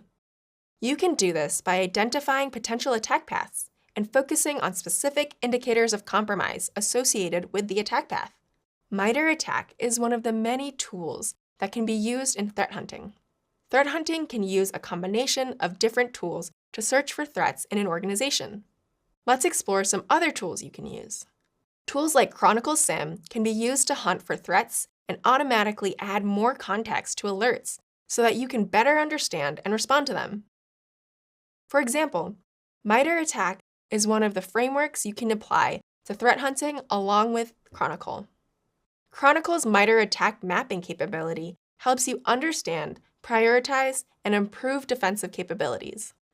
This can be achieved by mapping your organization's security controls against MITRE attack tactics and techniques to uncover potential gaps in your defenses. There are many threat hunting tools available for security teams to use. Threat hunting tools offer benefits in many ways, such as through automated detection, which leverages machine learning and artificial intelligence to detect malicious activities, reducing the time and effort spent on manual investigation. Threat hunting tools also use alert prioritization to prioritize alerts based on severity, enabling you to deal with critical threats quickly. Pattern recognition is used to analyze patterns in data that may indicate a cyber attack, even if that pattern is subtle or complex. With historical analysis, threat hunting tools analyze past activity, which can reveal threats that have been latent or overlooked. That's a wrap on the basics of threat hunting. Remember, in cybersecurity, staying proactive is key, and threat hunting is an important part of that proactive approach. To stay ahead of potential threats and quickly respond to security incidents, organizations need a way to collect vast amounts of data from their infrastructure. In this video, you'll learn about the power of aggregation and correlation. These concepts can help organizations monitor activities, identify patterns, and detect potential threats. Let's dive in. An organization can have many data points in their cloud environments, leading to lots of log data generated by user activities, authentication attempts, firewalls, and intrusion detection and prevention systems. All of this data is important to analyze when detecting and managing incidents. So, the data needs to be properly gathered and consolidated. That's where aggregation comes in. Aggregation is the process of collecting and consolidating diverse forms of data. Aggregation is kind of like farming vegetables. Farmers go through several stages to produce their crops, including plowing land, planting seeds, and watering crops. Farmers plant many different types of vegetables, like tomatoes, corn, or lettuce, on different sections of their land. Once the vegetables are full grown, it's time to harvest them. During a harvest, all of the different vegetables are gathered or aggregated to a central location. Then, they're sent to a processing facility to be sorted. During processing, any damaged or rotten vegetables are removed. After they've been sorted, the vegetables are thoroughly washed to remove soil or bugs. The harvested vegetables are then distributed to grocery stores and purchased by consumers. Just like farmers harvest and process different types of vegetables, in cybersecurity, organizations aggregate data from multiple sources in an environment. By aggregating data like logs and alerts, cloud security professionals can access relevant security data, identify patterns, and gain a comprehensive view of an environment. You might remember that a security event and information management, or SIM tool, collects and analyzes log data to monitor critical activities in an organization. Google Cloud's Chronicle is an example of a SIM tool that aggregates data from a variety of sources, like logs from firewalls and data loss prevention tools. Aggregation collects massive volumes of data. So, how do organizations make sense of it all? This can be done through correlation. Correlation is the relationship between two or more security events. It involves comparing security events, adding context, and making connections between the events. Normalization involves the processing of raw data for consistent formatting. Normalized events improve the performance of correlation. Remember the farming example? Imagine the farmer has plowed the land, planted the fields, and watered the crops. But when it comes time to harvest, the land is very dry, and the farmer finds that the harvest has produced significantly less vegetables compared to previous years. The farmer makes the connection that an extreme drought must have affected the crops, resulting in fewer vegetables. Just like the farmer correlated low harvest yields with drought, in cybersecurity, correlation is used to draw connections between security events. Correlation can be used to address suspicious login attempts. For example, imagine a user logs into an account using a new device, triggering a security alert. The alert then flags the login as suspicious because the user has never logged into their account on this device before. Correlation can be used to cross-reference other relevant data points related to the alert, like the user's commonly used IP address, the date and time of the login, and the user's past login behavior. If the IP address used to log into the device matches the user's IP address, the login was made during regular business hours, and is consistent with the user's login behavior, then the login can be categorized as legitimate instead of a possible breach. Now that you know how to use aggregation and correlation to access data and identify patterns in security events, you can detect and respond to threats more effectively. Being able to sort through large amounts of information is a highly useful skill in cybersecurity. In this video, you'll learn how to sift through aggregated data to find important information. That way, you can support data analysis during the investigation of a potential security threat. Let's begin by learning how to query effectively. When working with logging systems in a cloud environment, you'll likely encounter large amounts of log data from multiple sources. Knowing how to effectively query log data can help you filter, sort, and manipulate log data to find specific information. There are lots of powerful query tools that can be used to do this. One common method is regular expression, or regex, which is a sequence of characters that forms a pattern. Regular expressions use these characters to search text and match specific patterns. Patterns define the parameters of a search. If a piece of text matches a given pattern, regex retrieves it for you. When analyzing logs in cloud environments, you can use regex to search through log data and extract any relevant information you need. For example, imagine you're given an authentication log with thousands of lines of events and need to find out if there's any failed SSH login attempts. You can use regex to specifically search for entries containing the SSH protocol and port number, along with any failed login attempts. Let's check out an example from a Google Cloud Logs Explorer search. Here's a regular expression query that matches SSH log entries. Let's examine each element. The first field, log name, identifies the log file the log entry belongs to. The equal sign and tilde is an operator that tells the application to query using regular expressions. For this example, it's Logs Explorer. Here's where the regex begins. The quotations are used in regex syntax to match a specific string. In this example, the quotations enclose the string SSH. The caret symbol is used in regex to match the beginning of a string. This means it will only find log entries that start with the string SSH. There are lots of different implementations of regex available in programming languages, applications, and tools. For example, with Google Cloud's Logs Explorer, you can use regular expressions to build queries to search through log entries.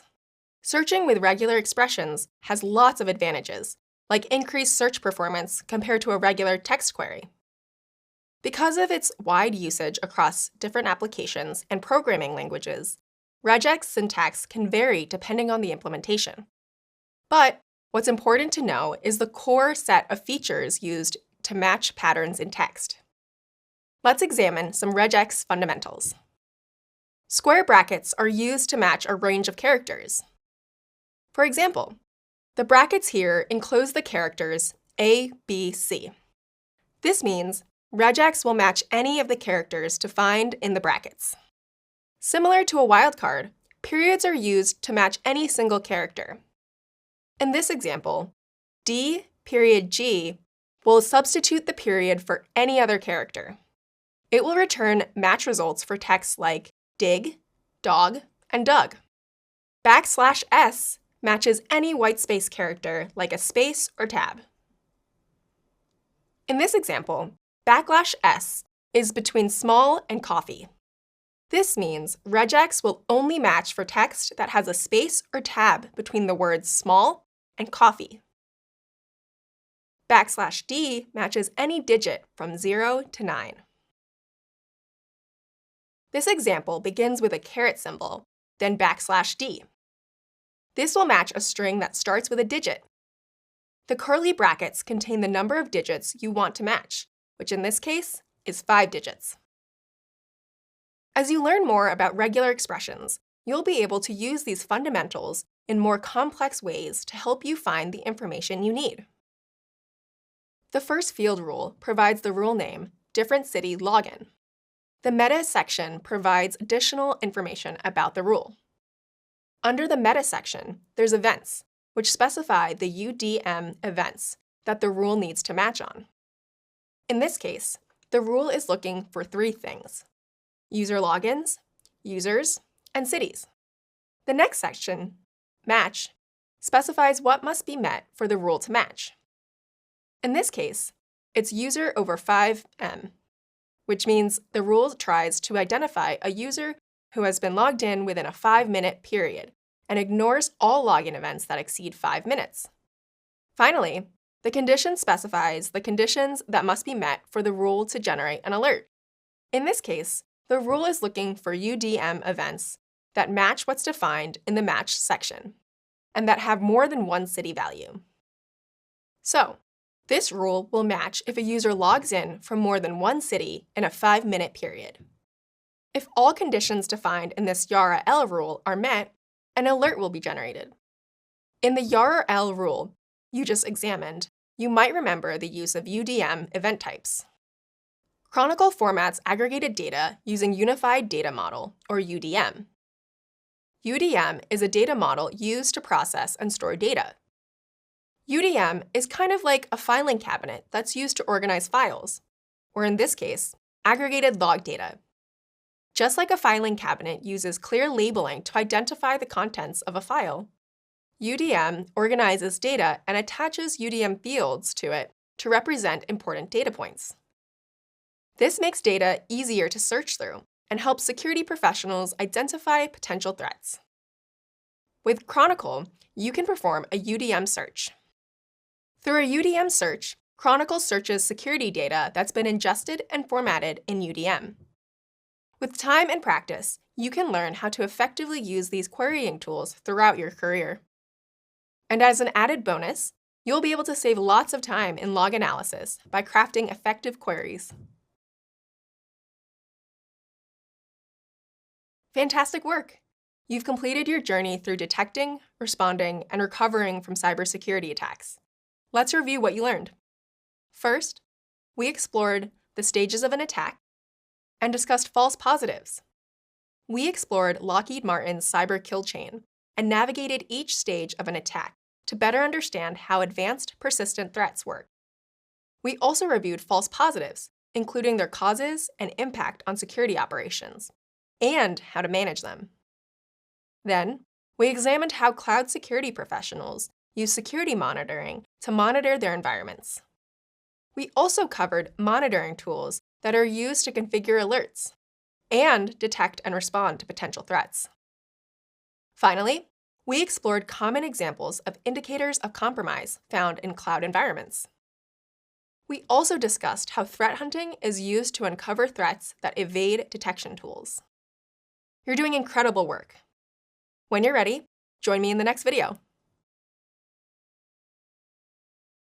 Hello, and welcome back. You're doing a great job so far.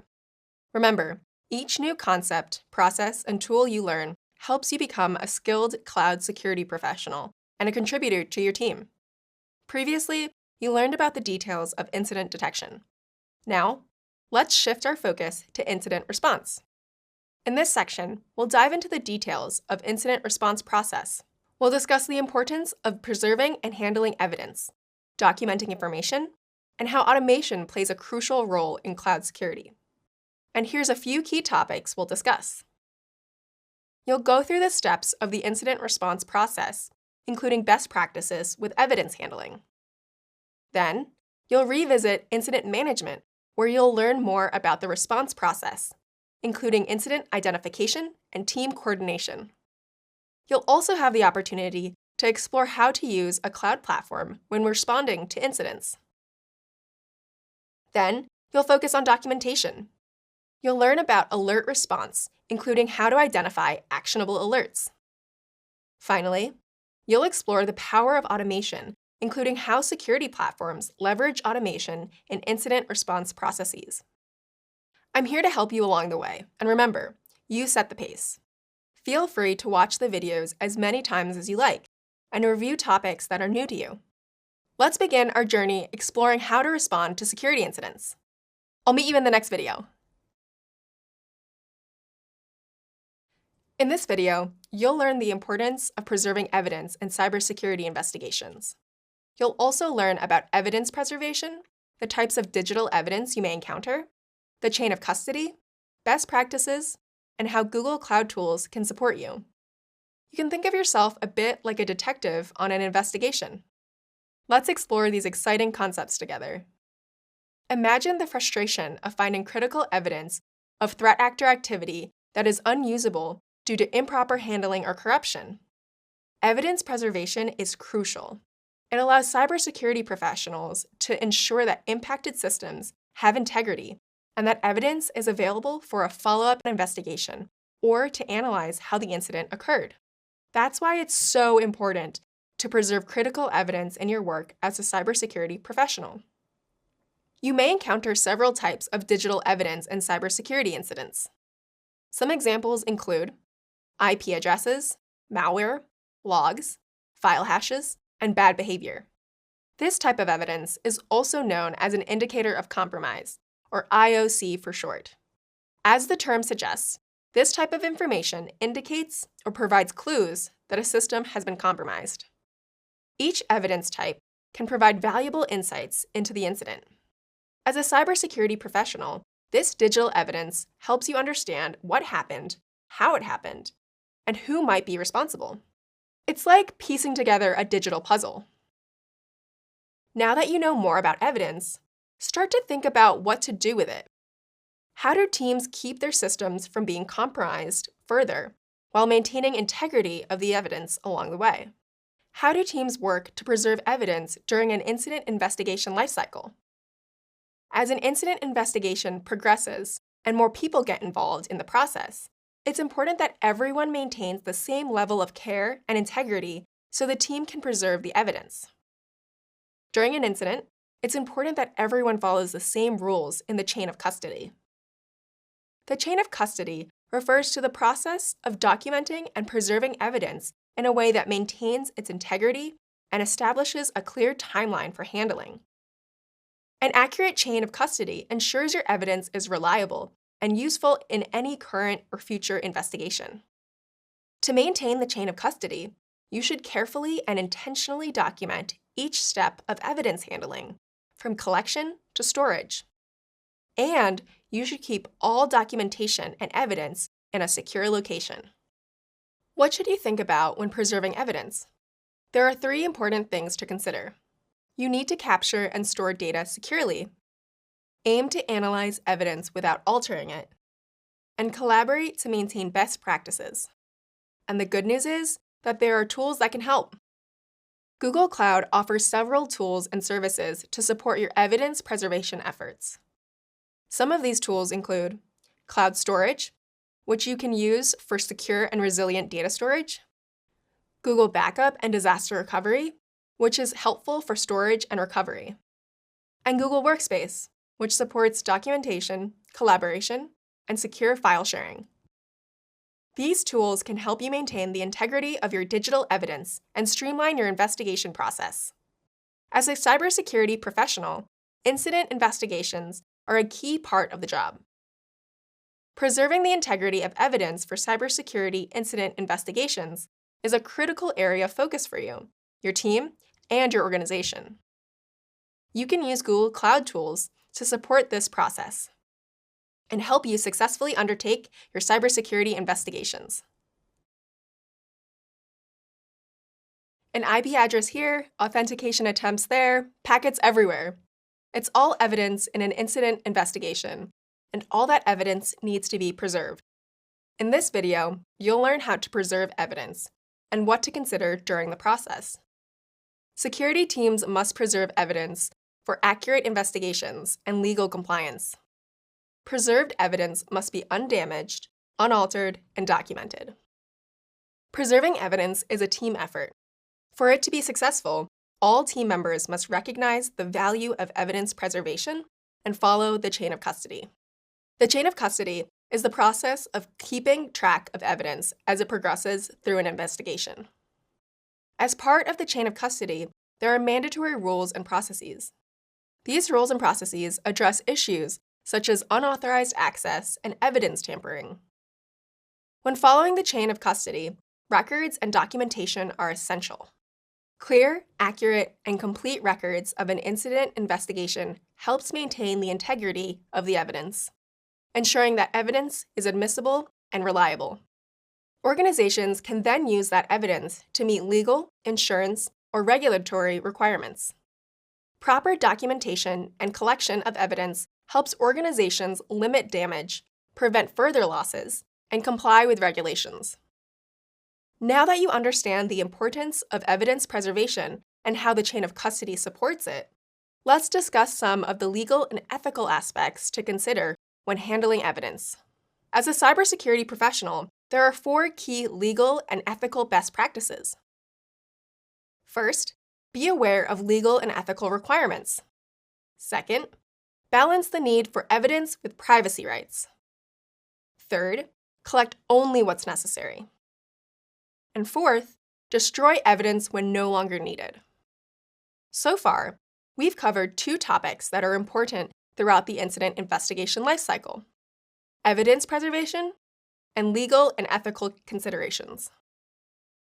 Now, let's discuss the incident lifecycle and how evidence preservation fits in.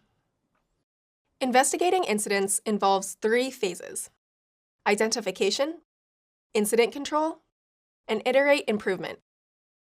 In each of these phases, preserving evidence is one of the most important principles to focus on.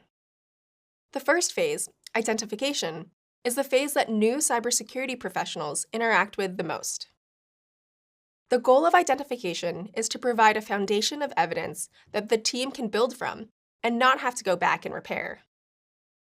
When identifying and defining the incident in the identification phase, you'll address questions like, what logs, alerts, or events have I observed that make up this incident?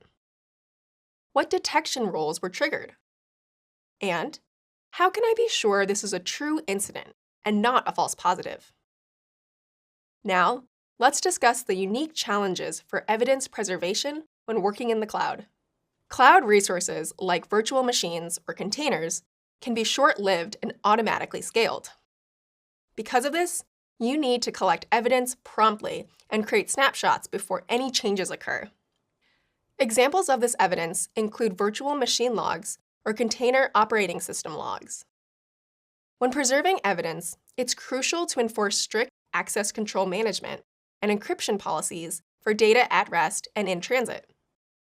Logs from any system or device in the cloud are critical. Logs help you preserve integrity and restrict access to collected evidence. Finally, let's discuss a couple tools and services in Google Cloud that you can use for evidence preservation. Cloud logging and cloud monitoring are often used for evidence collection and analysis.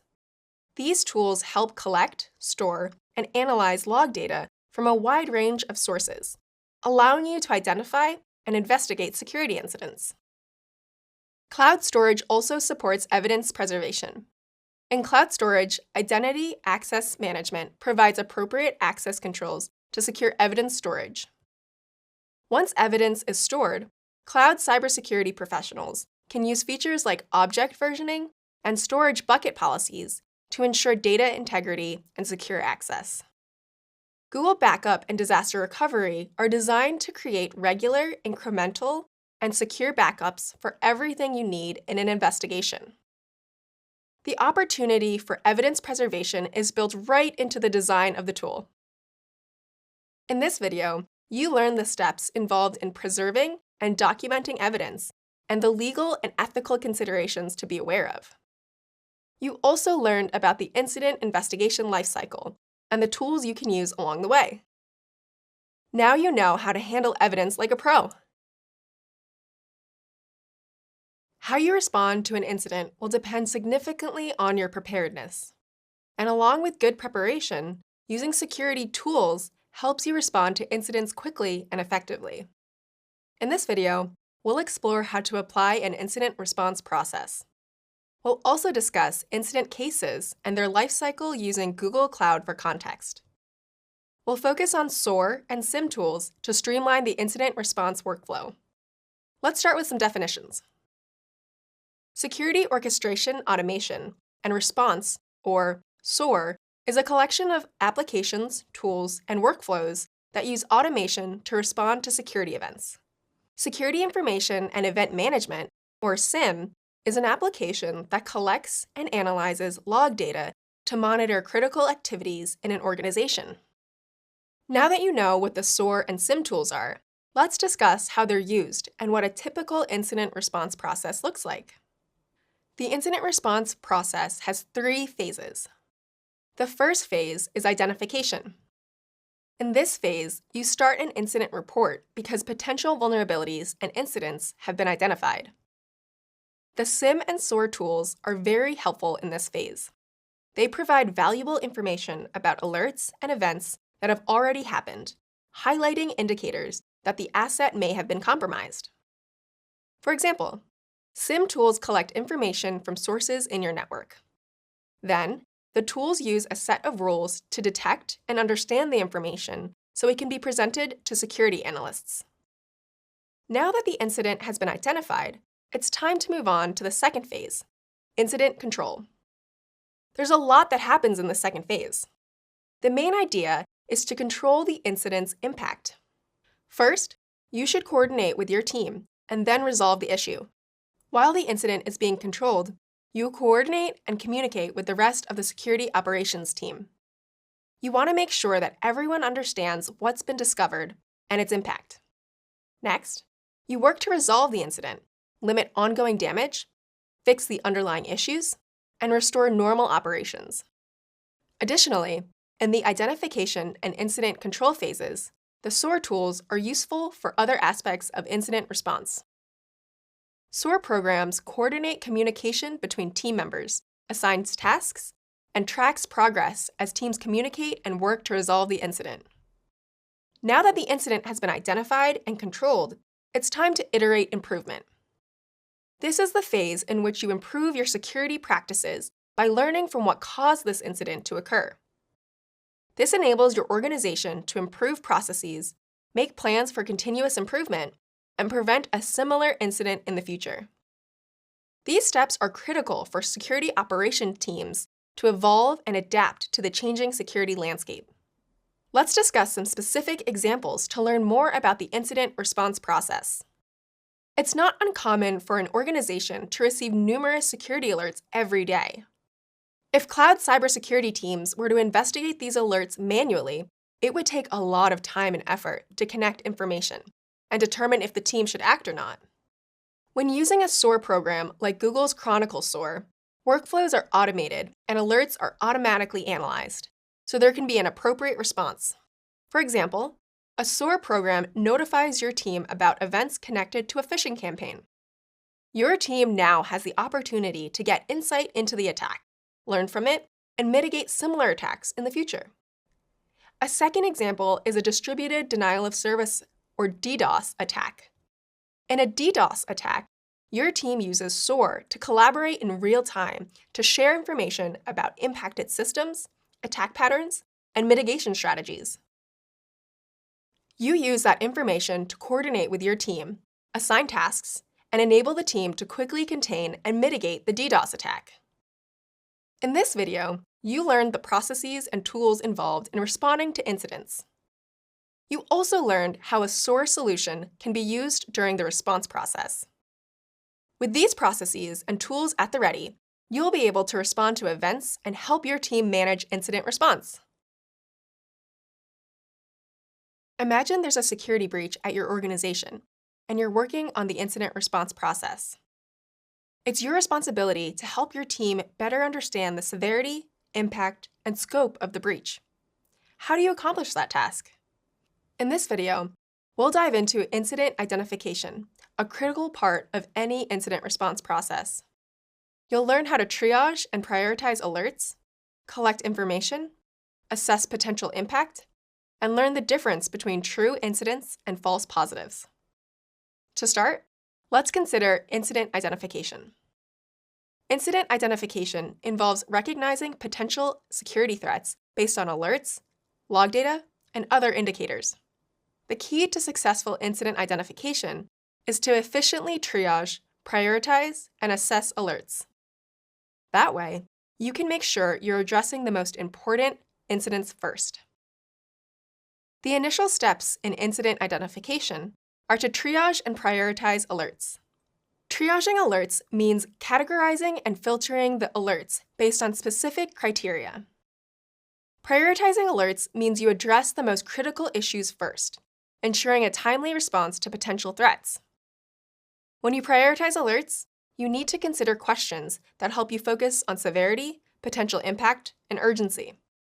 For example, a question to help you consider severity might be, how serious is the potential security threat? Next, to consider potential impact, you might ask, what are potential consequences of the incident? And finally, to consider urgency, you might ask, how quickly does the incident need to be addressed? Once you've triaged and prioritized alerts, you get ready to assess the alert by gathering information and evidence related to the potential incident. This might include reviewing logs, analyzing network traffic, or examining user activity. Once you collect this information, you can assess the potential impact and scope of the incident. The assess step in incident identification will help you determine the right course of action for addressing the incident. It's important to keep in mind that not all alerts indicate a real security issue. Sometimes, harmless events like network disruptions or misconfigurations can trigger false alarms. You need to be aware of the difference between true incidents and false positives. To differentiate true incidents from false positives, you need to examine the data and confirm the type of event. Let's discuss how to tell the difference. When distinguishing between the two, you can address the information available with analysis and verification. First is analysis. During analysis, you'll examine the available evidence and context, review for patterns and relationships between data points, and assess whether the alert represents a real security threat. If you discover multiple related alerts and indicators of compromise, your analysis most likely indicates a true incident. Second is verification. During verification, you'll double-check the affected systems for signs of compromise, like unauthorized access or changes to files. If you find evidence of intrusion, the verification likely indicates a true incident. If you don't find evidence of intrusion, the alert might be a false positive. Here's a pro tip about analysis and verification in relation to false positives. Sometimes an incident might be flagged as a false positive and discarded based on the team's current understanding, only to be revealed as a true positive once more information is available. You and your team will always be learning, even in an active investigation. Now you can go into an investigation with confidence. You know how to identify and prioritize alerts to help define the impact and scope of the incident.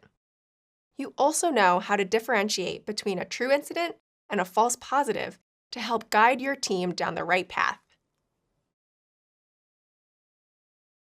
Ready to explore some key concepts that will help you in your journey as a cloud security professional? In this video, you'll learn more about effective coordination and communication in incident response, and how these practices will help you keep cloud data safe. What exactly is an incident response process? It's a series of events in cloud security operations in which everyone knows their role and responsibilities, and does their part to make the response process a success. An effective incident response process is essential because it helps organizations reduce potential harm and keep their operations running smoothly. In incident response, you prepare for potential incidents, detect and analyze them when they occur, and take appropriate actions to minimize the damage. During an incident response process, effective coordination often determines if the response is successful or not. When you've got effective coordination, you and your team work towards the following goals.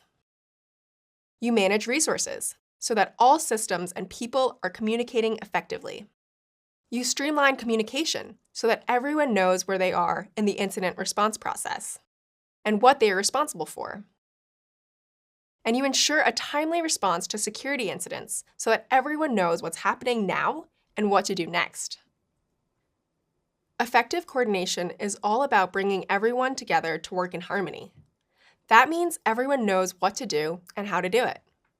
So, what are the must-have tasks for incident coordination? First, you need to set clear goals and objectives. Next, you need to define roles and responsibilities, ensuring everyone knows what to do. After that, you establish communication channels, ensuring everyone can stay connected and share information when needed. Then, you track progress to ensure the team is moving forward. And last but not least, it's important to keep stakeholders informed. This is vital for maintaining trust and transparency throughout the process. When all these tasks come together, you'll have a high-performance team that's working together and ready to tackle security incidents. To effectively address security incidents, you also need the right team members on your security operations teams. Let's discuss some of those roles. The incident manager oversees the entire process. The lead investigator implements response measures and analyzes incident documentation and evidence to determine what caused the incident. The communication lead clearly communicates the progress and resolution of security incidents externally and internally. And finally, the technical specialists are experts in network security, malware analysis, or cloud infrastructure. These team members make sure the incident is understood and resolved.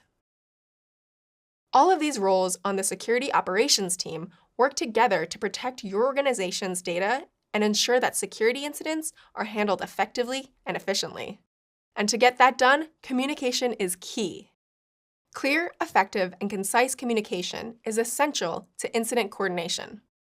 High-quality communication ensures everyone understands their roles and responsibilities and keeps stakeholders informed. In incident coordination, high-quality communication uses standardized terminology, provides regular updates, and leverages secure communication channels. These practices help avoid misunderstandings, keep everyone focused on the incident, and lead to more successful incident responses. You successfully explored coordination and communication in cloud security incident identification. By implementing an effective incident response process and focusing on strong coordination and communication, you can help keep your organization's data on Google Cloud safe and secure. So go out there and use the power of coordination and communication to solve the security incidents that come your way. Documentation is critical to the quality of cloud security for any organization. In a security context, key documentation includes precise and accurate incident reports, evidence logs, and action plans. These documents are foundational to the cybersecurity integrity of organizations across all industries. In this video, you'll learn the fundamentals of documentation so you can be prepared for your role as a security professional. Documentation provides insight into what has happened in the past, direction on what to do now, and what should be done in the future. Well-documented incidents serve as teaching tools for future events that enable you and your team to improve processes, playbooks, and security posture to adapt to increasing threats. There are a few types of security documentation you'll learn more about shortly. These include incident reports, evidence logs, action plans, playbooks, and logbooks. Security operations teams commonly record evidence in these documents. As a security professional, you'll find common types of information in the documents you encounter. Similar types of information might include system events, timestamps, conversations, and changes observed during the incident investigation. And in high-quality documentation, the information is accurate, clear, consistent, and timely. Documentation is also essential for preserving evidence for the purposes of legal investigation. Information like file access and integrity, chain of custody, and actions taken are all critical to maintaining the integrity of the evidence. In the example of digital forensics, files are very easy to change. To maintain the integrity of files so they can be used in legal proceedings, evidence handlers must carefully document the details of the file, including how it was created, how it was secured, when it was transferred to law enforcement, and more. Preservation of evidence is also critical when incident documentation includes sensitive information like system vulnerabilities, recent security breaches, and users with elevated privileges. All of your documented evidence needs to be preserved. The quality and integrity of your documentation will determine whether or not it can be used in the incident investigation. As a security professional, Google Cloud is a useful tool for preserving evidence. Google Cloud provides secure evidence storage solutions that depend on proper authorization and access privileges. BigQuery and Chronicle SIM use secure identity and access management to ensure evidence preservation. Whether they're large datasets that need to be analyzed or logs that need to be aggregated and correlated, that evidence is preserved within those platforms. In addition to preserving documentation, teams use documentation to help guide their operations. A playbook is a manual that provides details about any operational action. By using secured services and tools that work alongside the well-defined procedures and processes in playbooks, security teams improve the likelihood for success when responding to incidents. Now, let's explore those tools in an example. Imagine you're investigating unauthorized access to a Google Cloud storage bucket. First, you create an incident report with the initial events, their timestamps, and all impacted systems. Next, you document the evidence, including logs from cloud logging, and store them securely. Finally, you put a plan into action to mitigate the incident's impact, ensuring that your team has access to your findings. Throughout the investigation, you communicate with your team along the way. By applying this best practice, you ensure that everyone is aware of what's happening and can act quickly. By understanding and applying the fundamentals of documentation in an incident investigation and using tools to help secure and preserve your documentation, you will set your team up for success. In cloud security, recording your findings is just as important as actually responding to an issue or incident. When you document and communicate your findings, you help others understand the security situation. In this video, you'll learn more about documentation fundamentals, the important elements of documents, and useful information to include. You'll also consider a few tips to help you write clear and impactful documents. Impactful documentation plays a huge role in incident management and investigation. Documentation helps to improve communication with your team, encourages accurate decision-making, and supports the continuous improvement of your organization. To have impact, documentation must be accurate, clear, consistent, and timely. Documentation with these qualities is foundational to the incident management process. Although documentation can take many forms, there are specific elements that help security operation teams to respond to incidents. Those elements are incident summaries, timelines, technical findings, actions taken, lessons learned, and recommendations for improvement. Not every document has all of these elements, but security operations teams do consider all of these elements during the incident response and management process. Now, let's review each element and uncover why they're a part of the incident response process. The incident summary is where you include a quick overview of the incident, including information about how the incident occurred, its severity, and any other relevant context. The incident summary exists so a security operations professional can quickly learn the highlights of an incident and focus on what's important. After the summary in a document, there's typically a section with details about the evidence that prompted the incident response process. This detailed information provides context and understanding of why the incident occurred. This information includes a timeline of events and any technical findings. Examples of technical findings include information such as misconfigurations of cloud settings, evidence of impact, like security logs, system logs, or artifacts, and evidence of a security breach, also known as indicators of compromise. After the timeline and technical findings have been presented, the next documentation element typically describes the team's actions. This is an opportunity for the team to document what they did to mitigate the damage caused by the incident and provide lessons learned for the future. When describing the team's actions, predefined processes or automated responses, also known as playbooks, are included in the document. Incident documentation typically ends with lessons learned from the security incident and what should be done so it doesn't happen again. To document lessons learned, the team would have reviewed the incident to understand and record what went well and what caused the incident. Then, based on their review, the team suggests actions to take that will lead to future improvements. Now that you understand documentation elements, here are some tips to keep in mind when you work on incident response documentation. You should provide actionable information. To do that, use clear, concise, and objective language. By writing objectively and using unbiased information, you can ensure the documentation is an accurate resource for the team. Another tip is to maintain a consistent format and structure across all documents. This ensures the documents are easier for all team members to understand. When working through an incident, it's important to encourage collaboration and communication with your team. You should use consistent language, set clear expectations, and communicate in secure collaboration spaces. And finally, you need to store information in a secure location. This ensures the integrity of your documentation. With these documentation elements and best practices, you'll be well on your way to creating comprehensive and impactful documentation for your security operations incident investigations.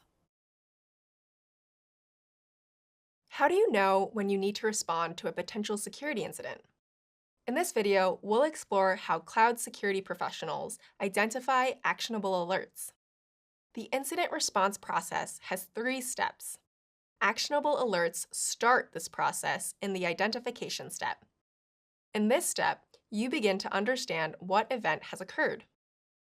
Keep in mind that events happen whenever there's an observed change in normal operations. Alerts are notifications of the change. Actionable alerts can turn into incidents based on what happens in the event. As a refresher, an incident is a violation or imminent threat of violation of computer security policies, acceptable use policies, or standard security practices. As a cybersecurity professional, it's important to be aware that an incident is something that negatively impacts an organization's normal operations and requires a response. Consider this scenario. Failed login events in cloud identity software happen frequently and are a normal occurrence, so they may not trigger alerts. There are also abnormal failed login events that do trigger alerts because someone tries logging in multiple times. For example, this may happen after returning from a vacation. This is an alert that you note, but it requires no action. One day, you're alerted that a user has a large number of failed login attempts in a short amount of time during their workday from an unfamiliar IP address. This has become an actionable alert that requires you to respond by initiating the incident response process. To help with incident response, security tools provide quick insight into actionable alerts. These tools scan for vulnerabilities and emerging threats and alert accordingly. For example, say you're alerted when there's a high volume of traffic on the network. It becomes an actionable alert or incident when the traffic is coming from protected data storage from an unauthorized user. You know this is an incident because there is a trigger for the protected data storage and another trigger for unauthorized users. Metrics offer great insight into the happenings of a cloud environment. They can be used to measure the what and how of an event related to an alert, enabling you to quickly identify the issue. For example, Say you need to know if there is a high CPU usage outside of regular business hours.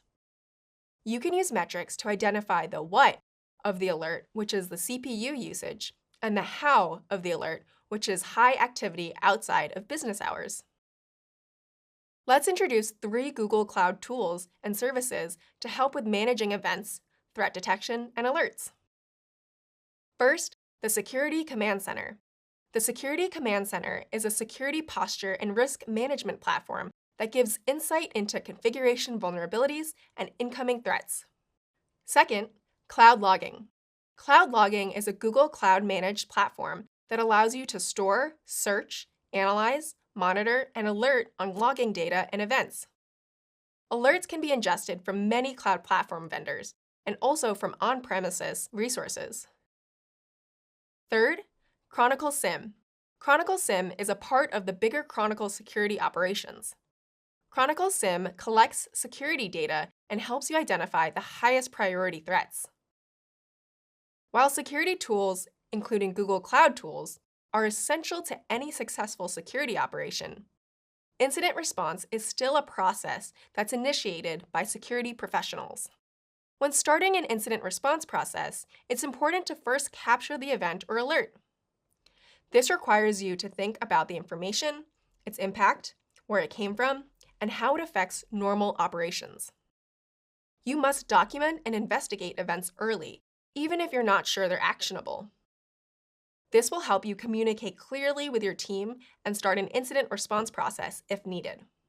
This video covered events and alerts, their place in incident response, and how security professionals assess and document findings. To be a thoughtful, action-oriented professional, you need to understand the tools and the information they provide, and how to interpret events and alerts. And by considering each alert's origin, purpose, and impact, you'll have the information you need to decide what actions to take. Addressing security incidents can be complex and challenging in cloud environments. In addition, attacks can happen quickly, while incident investigation takes time. This is where security orchestration, automation, response platforms, and playbooks can help.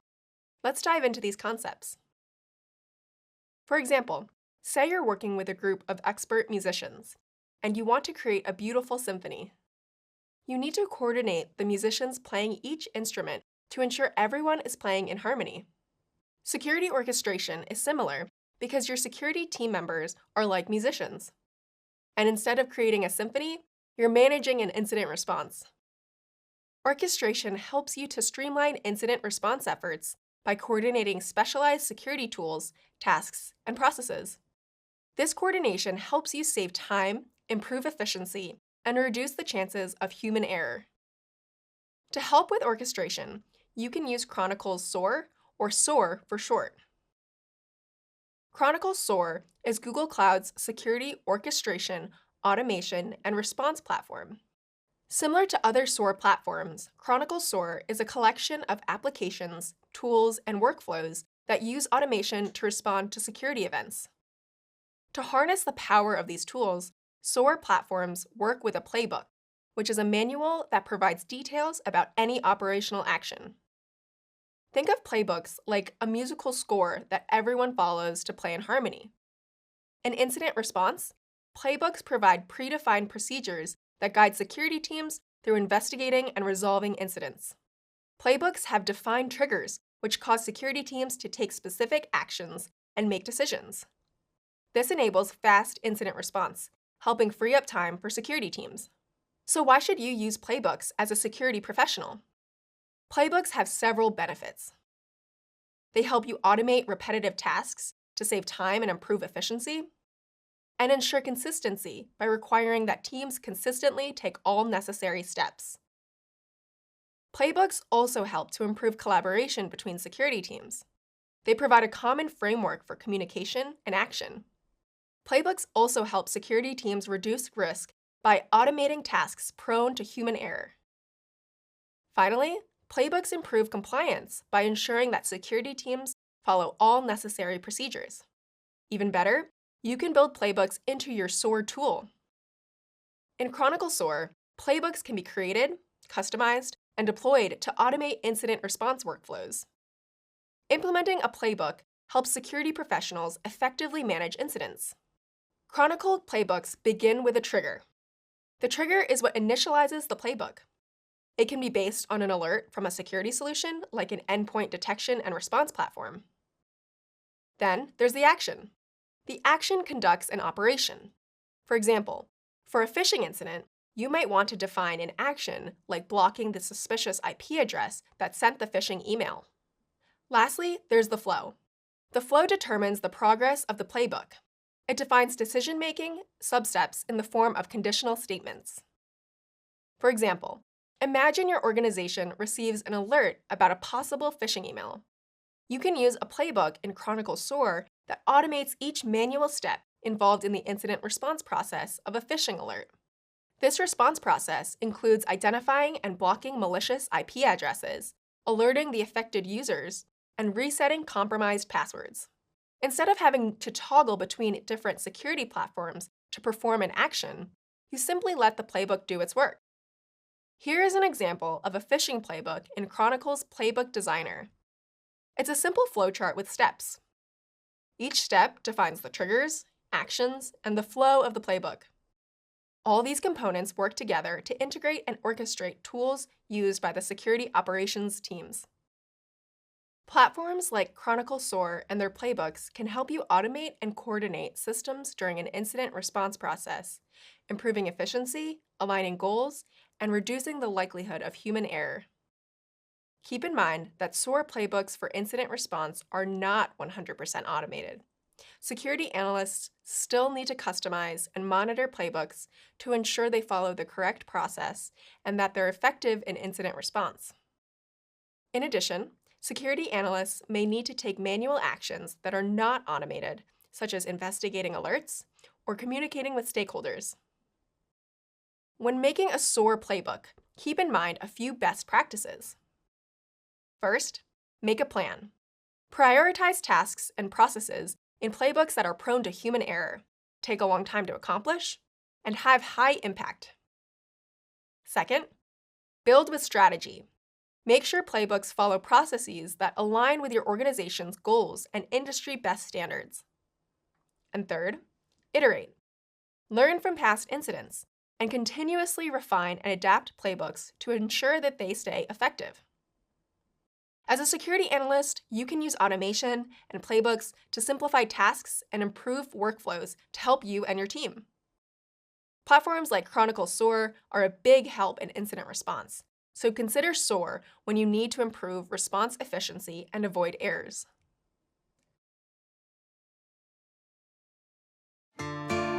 My name is Fatima, and I'm a tech lead manager on Google's detection and response team.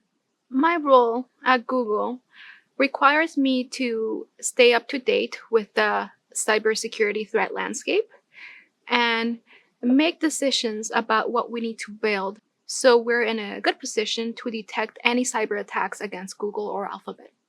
It took me a while actually to get to cybersecurity and to understand that was the place I wanted to go. When I was in high school, I got the opportunity to work in a law firm, really making copies. Like my job was, I was called a copy kid because I was a kid who made copies.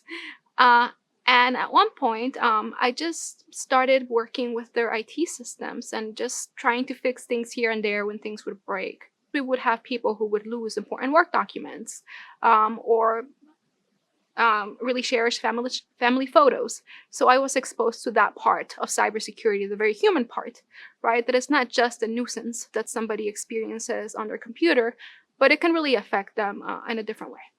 At that point in my life, I decided that cybersecurity was something that I wanted to pursue professionally. I wanted to fight the bad guys on the internet. Cybersecurity is like a performance. It's something that you prepare for a long time. And then one day it's time to put on the show. You have to be ready. You have to be ready to perform, and you have to be ready to perform at your best. For somebody who's just starting a career in cybersecurity, I would say learn how to code. Coding is extremely important. And learn the basics. Learn about networks. Learn about operating systems. Learn about web vulnerabilities. So learn all the fundamentals really well. and then after that, decide really what you want to focus on. What I've learned in my career is that nobody has a magic recipe for success. Everybody's just trying their best, and they're trying to figure it out in the moment.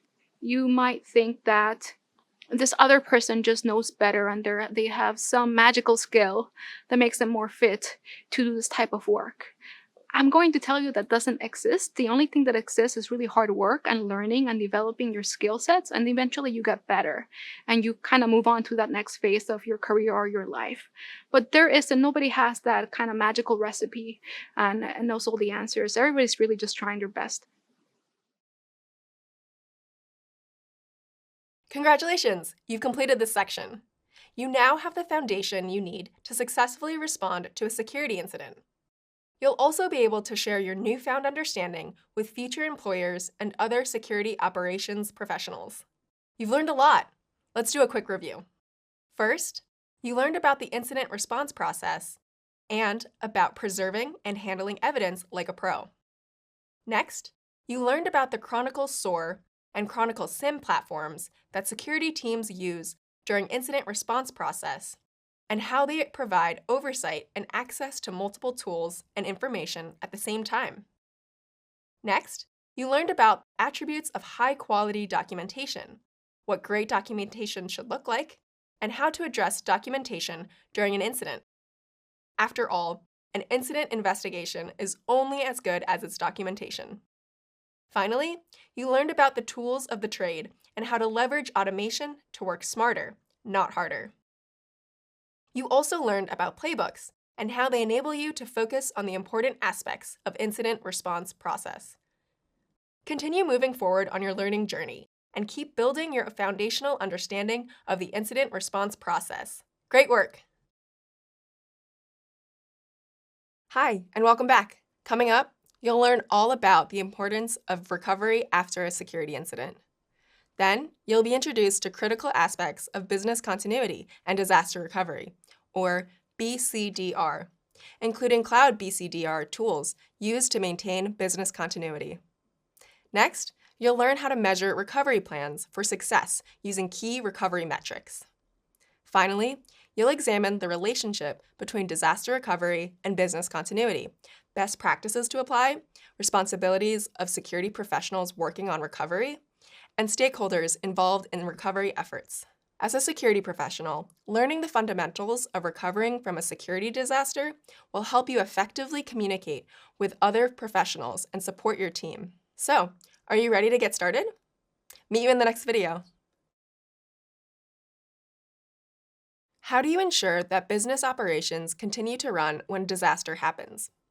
In this video, we'll explore a critical skill for any cloud security professional, executing a recovery plan. We'll also provide you with practical examples, so you know what to expect when a plan is implemented. Let's get started. A recovery plan is like a roadmap. It's a detailed guide that steers you on the path to restore operations in case of a disaster. This roadmap isn't just about returning to where you were before the disaster. It's about leveraging the experience to learn, grow, and improve. A recovery plan isn't a static document. Instead, it evolves over time as you learn from past incidents and adapt to new threats.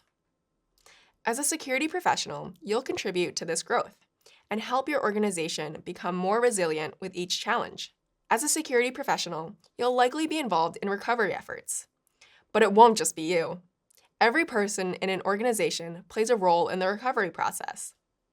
Responsibilities during the execution of a recovery plan include assessing the situation, supporting the decision-making processes, communicating with stakeholders, and running specific recovery procedures. Now, let's apply these concepts to some scenarios. Imagine ransomware gains access to your network. Operations come to a standstill, and critical data is lost. This is a difficult situation, but with a well-executed recovery plan, you and your team have options on how to respond. The recovery plan becomes your roadmap. It guides you to quarantine parts of the system that have been infected, eliminate the ransomware, restore the data for backups, get the system back online, and prevent significant downtime while resolving the issue that allowed it to happen. And remember, the recovery process isn't over when the system is back up. You need to learn from what happened. Take the opportunity to analyze what went wrong, why it went wrong, and how you can prevent it in the future. In the event of an active cyber attack, the recovery plan can be your defense playbook. The recovery plan, serving as a playbook, can help you isolate affected systems, remove the threat, and then restore the systems to their previous state. In this video, we explored the crucial role of recovery plans and their impact on systems, teams, and organizations. Every plan, when put into action, is a chance to respond to an incident, learn from what happened, and help prevent a disaster. Not everything goes according to plan, but that's okay. With each challenge, there are opportunities to learn and improve. In this video, we'll discuss a critical area that affects all of us working in Google Cloud environments, the recovery process. To keep systems running smoothly, you need to be prepared for the unexpected. Whether it's a cyber attack, natural disaster, or internal error, you'll need to be able to recover quickly and efficiently. How well security operations teams can recover from a security incident can mean the difference between a minor inconvenience and a major catastrophe. So, how do you restore systems to their normal operations? If you need to get your systems back up and running on Google Cloud, there are a range of helpful tools available. With services like Google Cloud Backup and Google Cloud Disaster Recovery, you can quickly restore your data and applications. Plus, Google Cloud Storage and Persistent Disk keep your data safe and secure, so you won't have to worry about losing any of your data. After restoring your system, it's important to ensure that all components are functioning properly. Platforms like Google Cloud Operations Suite can help. The suite allows you to keep track of system performance, set up alerts, and prevent future issues. It's an excellent tool for maintaining your system's functionality and for confirming functionality after restoring your system. As a security professional, knowing how to manage recovery effectively in Google Cloud will help you in your professional development. As you develop skills in disaster recovery, you can help build trust with your team and the broader organization by ensuring business continuity in the face of disruption. Business continuity, or BC, is an organization's ability to maintain their everyday productivity by establishing a risk disaster recovery plan. When you support business continuity in the context of cloud security, keep in mind that the cloud environment is dynamic and continuously evolving. So over time, you'll find new tools and services to help enhance your recovery processes. Your knowledge of the latest tools and desire to continuously learn is a big advantage in the recovery process for your organization. So stay curious. As a cloud security professional, you need to understand the importance of the recovery process, the tools you can use, and how to best support your organization when restoring systems. Yet, in the fast-paced world of cloud operations, your duties may extend beyond just restoring services. You also need to guarantee data integrity, preserve users' trust, and face any obstacles with confidence. By consistently exploring, learning, and retaining knowledge, you can become more valuable in this ever-changing field. And your company and coworkers will certainly appreciate your contributions. Knowing how to respond in a crisis is a valuable skill in cloud security. In this video, we'll explore an area that is critically important for any cloud-based operation, business continuity and disaster recovery, or BCDR tools. Let's get started. So, what's BCDR all about? Simply put, business continuity and disaster recovery are like a safety net. They're critical in security operations because they ensure that when disaster strikes, business operations are active and data remains safe and accessible. There's a variety of BCDR tools available to security operations teams, each with its unique purpose. These tools can range from BCDR plan builders and backup and restore utilities to sophisticated software that handles data center failovers. And all these BCDR tools all share a common goal: to protect your business from the negative effects of a disaster. These tools can also help you make and execute a plan to restore your systems and get data back online. They ensure you can continue normal operations and continue serving your users without any interruption. So, no matter the size or scope of the problem, there's a BCDR tool available to help. Now, let's explore BCDR in Google Cloud. Google Cloud offers BCDR tools designed specifically for its cloud environment to assist with regular backup and recovery operations. As a security professional, Google Cloud BCDR tools help with key aspects of business continuity and disaster recovery. For example, you can test and establish backup and recovery processes, test data management, and verify a documented backup plan. Here's an example. Imagine your team can't mitigate a ransomware attack in time. Multiple systems are affected, so you need to utilize backup and disaster recovery tools to restore normal operations. Before you begin the process of restoring the affected systems, you need to prioritize the restoration of critical business systems. First, you isolate the affected system, like a server or virtual machine, and terminate the ransomware task. Then, you restore the system to the most recent recovery point from the last unaffected backup.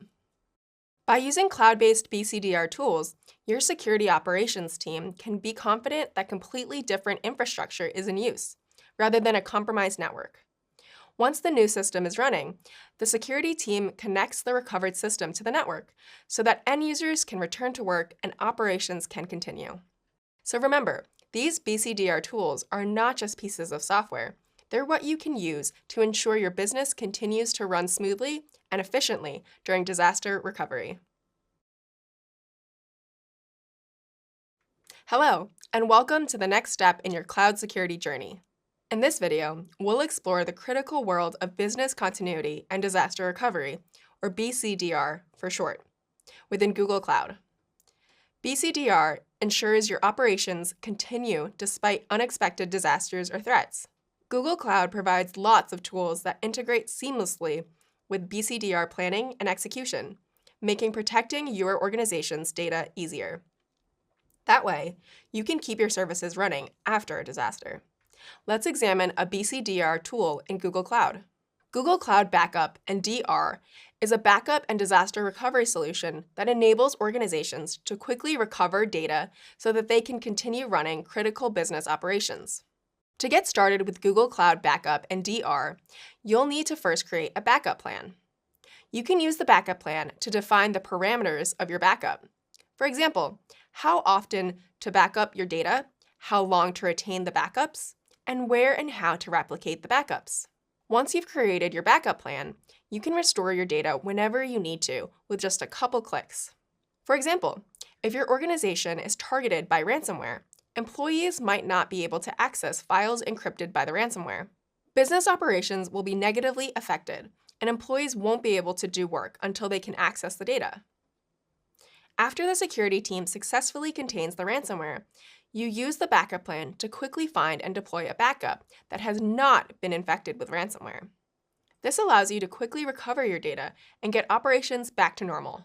We've reviewed backup plans, but what about disaster recovery plans?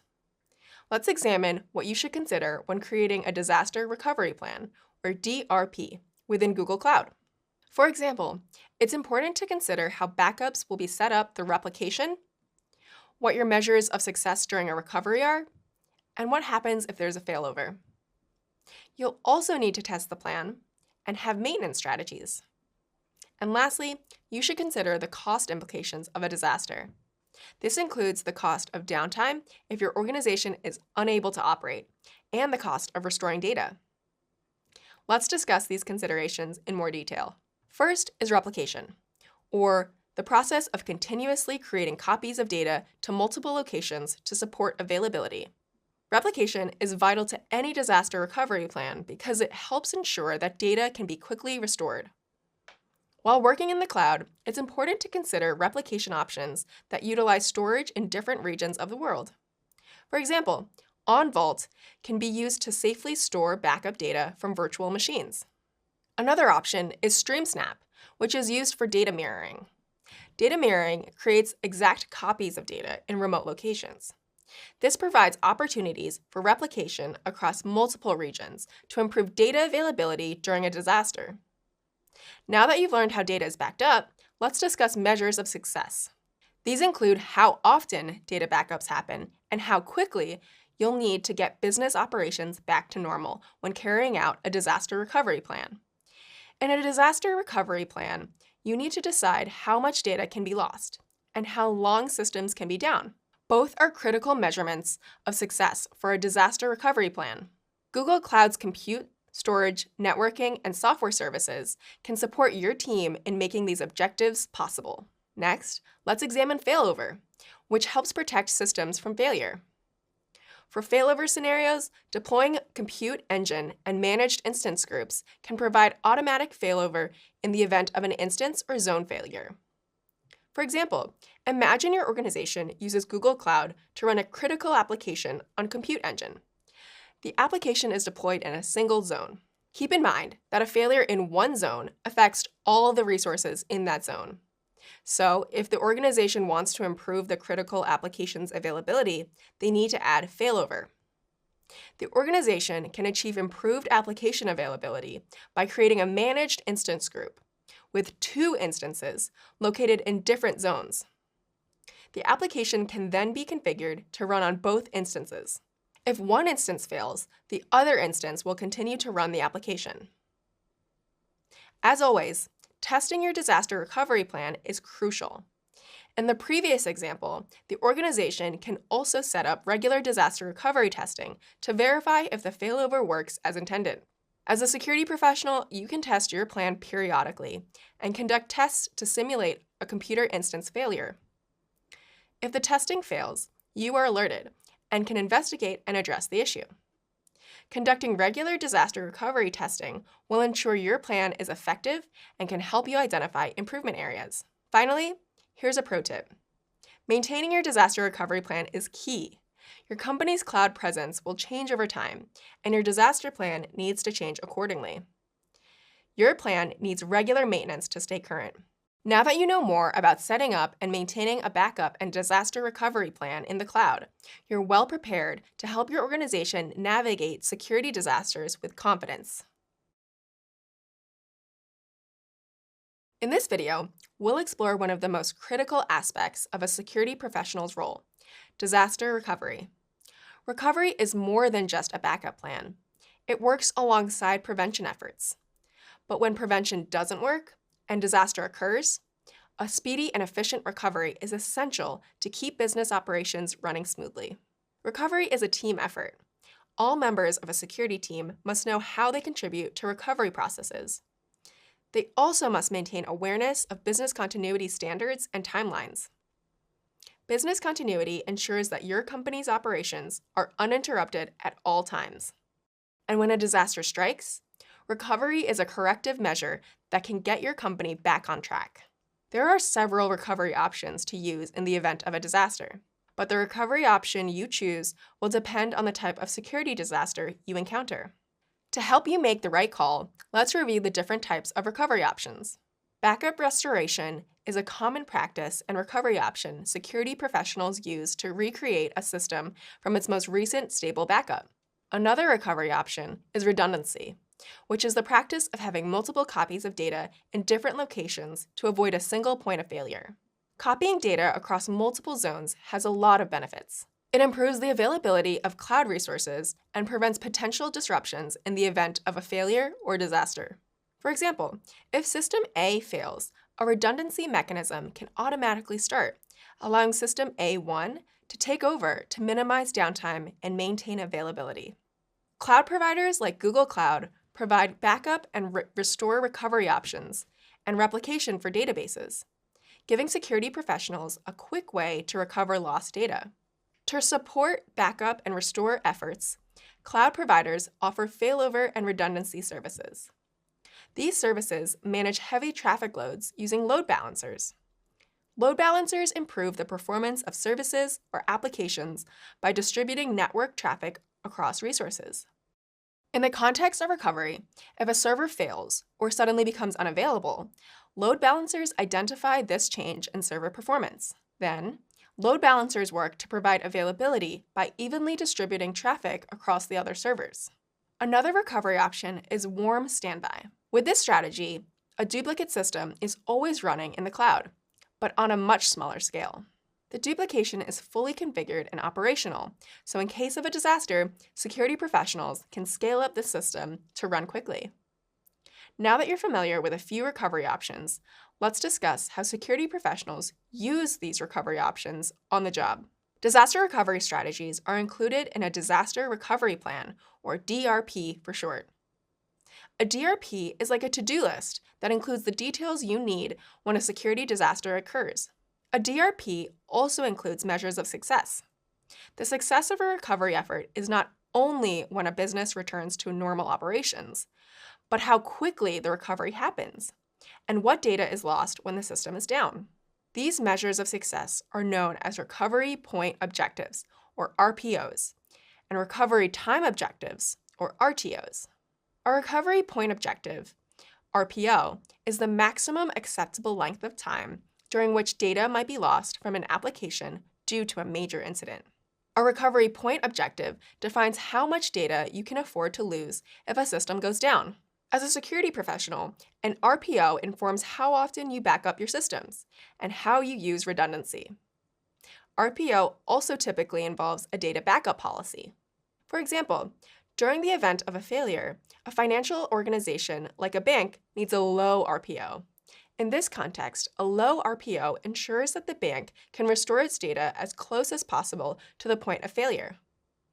Not only does this minimize potential data loss, it provides the bank's customers with access to their information.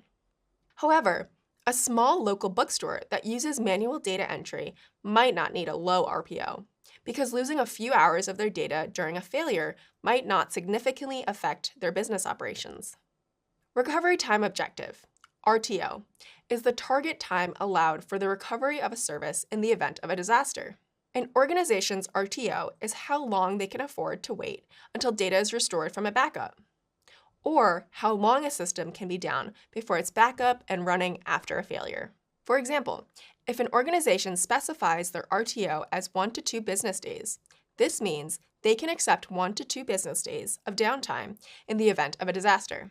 In this video, we explored recovery and discussed how recovery strategies like backups and redundancy can be applied and measured using RPO and RTO.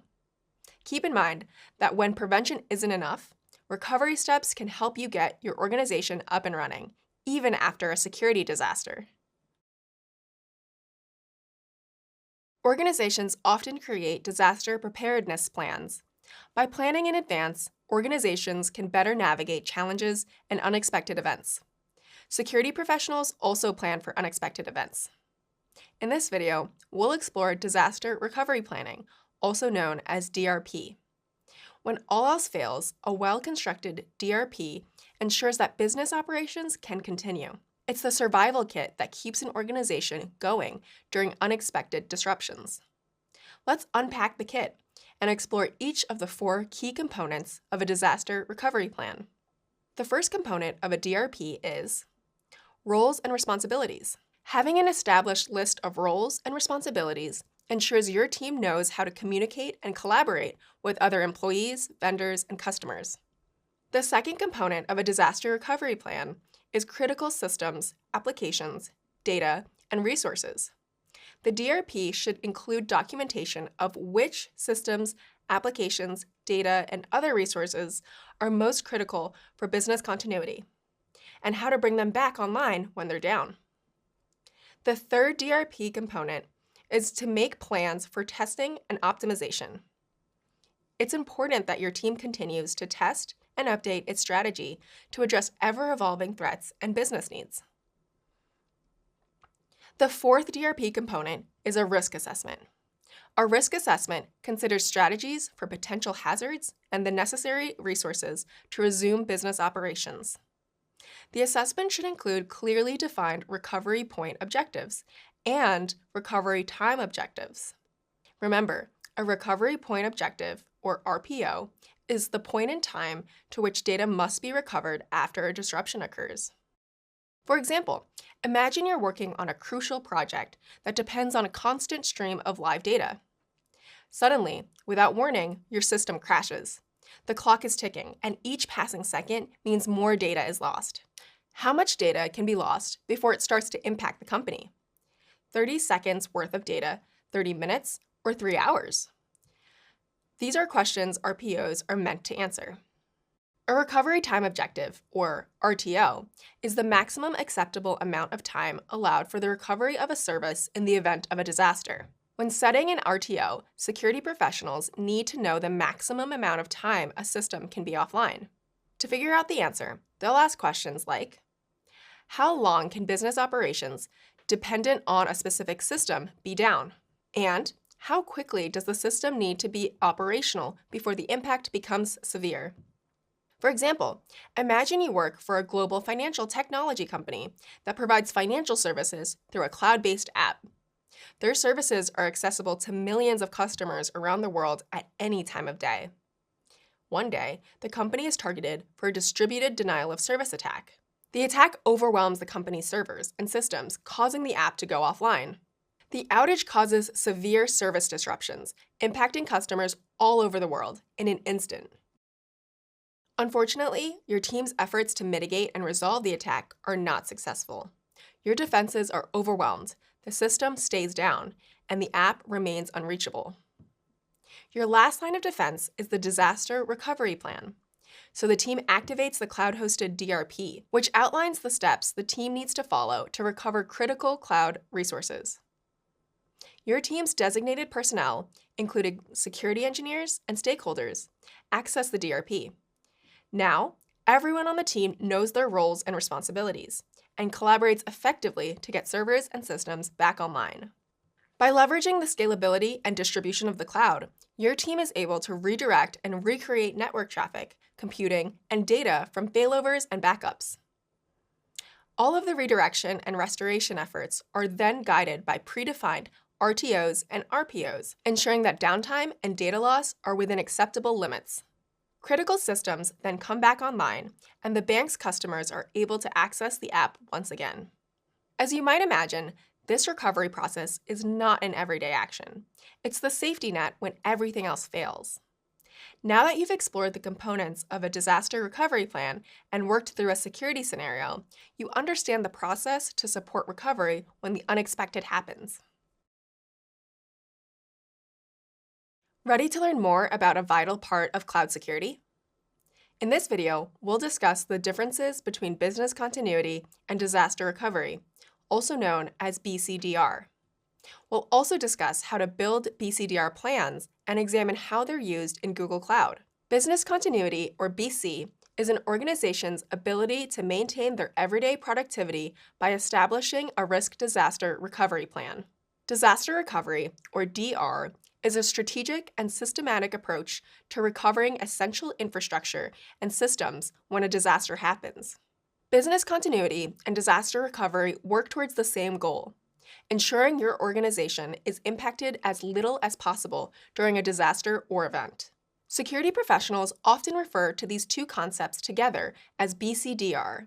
Let's explore disaster recovery and business continuity plans in more detail.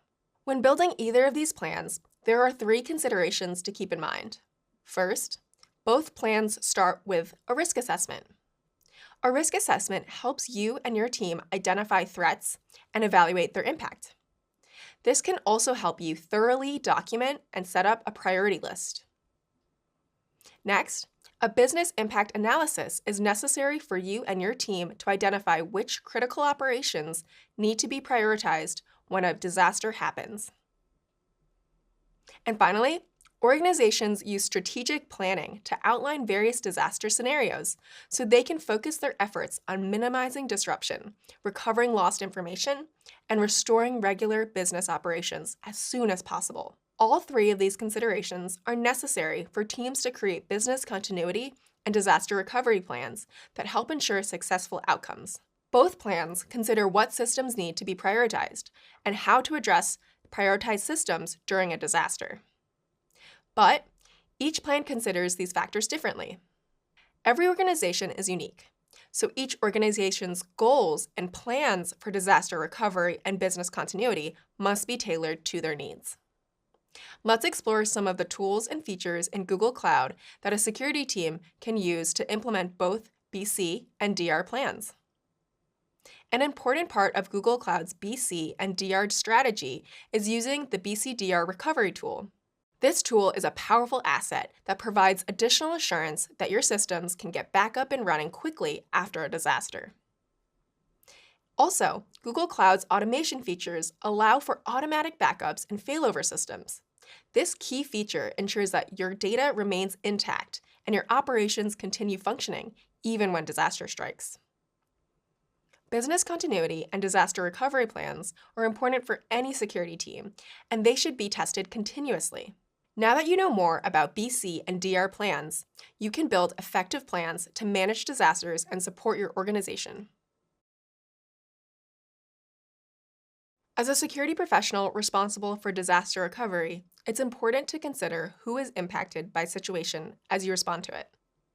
In this video, you'll learn about the important role stakeholders play in disaster recovery planning. Because they're usually the decision makers, stakeholders should be prepared to participate when security disasters happen. There are three main groups of stakeholders that work in and around a disaster recovery plan. The first group includes executive stakeholders. These stakeholders are the decision makers. They establish the budget and outline the strategic course of action for recovery. A Chief Information Officer, or CIO, is an executive stakeholder. The CIO is responsible for setting the stage for the recovery process. They consider business requirements and technological capabilities, so they're ultimately accountable for a successful recovery. Next are operational stakeholders. Operational stakeholders work with executive stakeholders to ensure that recovery plans meet the organization's requirements. They're also responsible for implementing the plans. For example, managers of a security operations team are operational stakeholders. Managers implement the CIO's plan. Finally, technical stakeholders form the first line of defense in the event of a disaster. They work with operational stakeholders to make sure their organization's systems are safe and can get back up and running. During a disaster, technical stakeholders are responsible for the initial fallout. They document and mitigate risks and address any issues that arise. They also coordinate responses, implement emergency procedures, and help in the recovery process to restore operations with minimal downtime. They may have different roles, but these stakeholders don't work alone. Instead, they work together and communicate effectively to help an organization fully recover. Effective and timely communication keeps information moving so that everyone understands their responsibilities and can perform their duties when the time comes. What happens when existing communication channels become compromised or unavailable? It's important for teams to consider the possibility of limited communication and implement solutions in advance. This is where out-of-band communications come into play. Out-of-band communications are alternative methods of communicating that can be used when normal channels become compromised or unavailable. These methods are especially important to ensure stakeholders and team members can communicate during an event or disaster.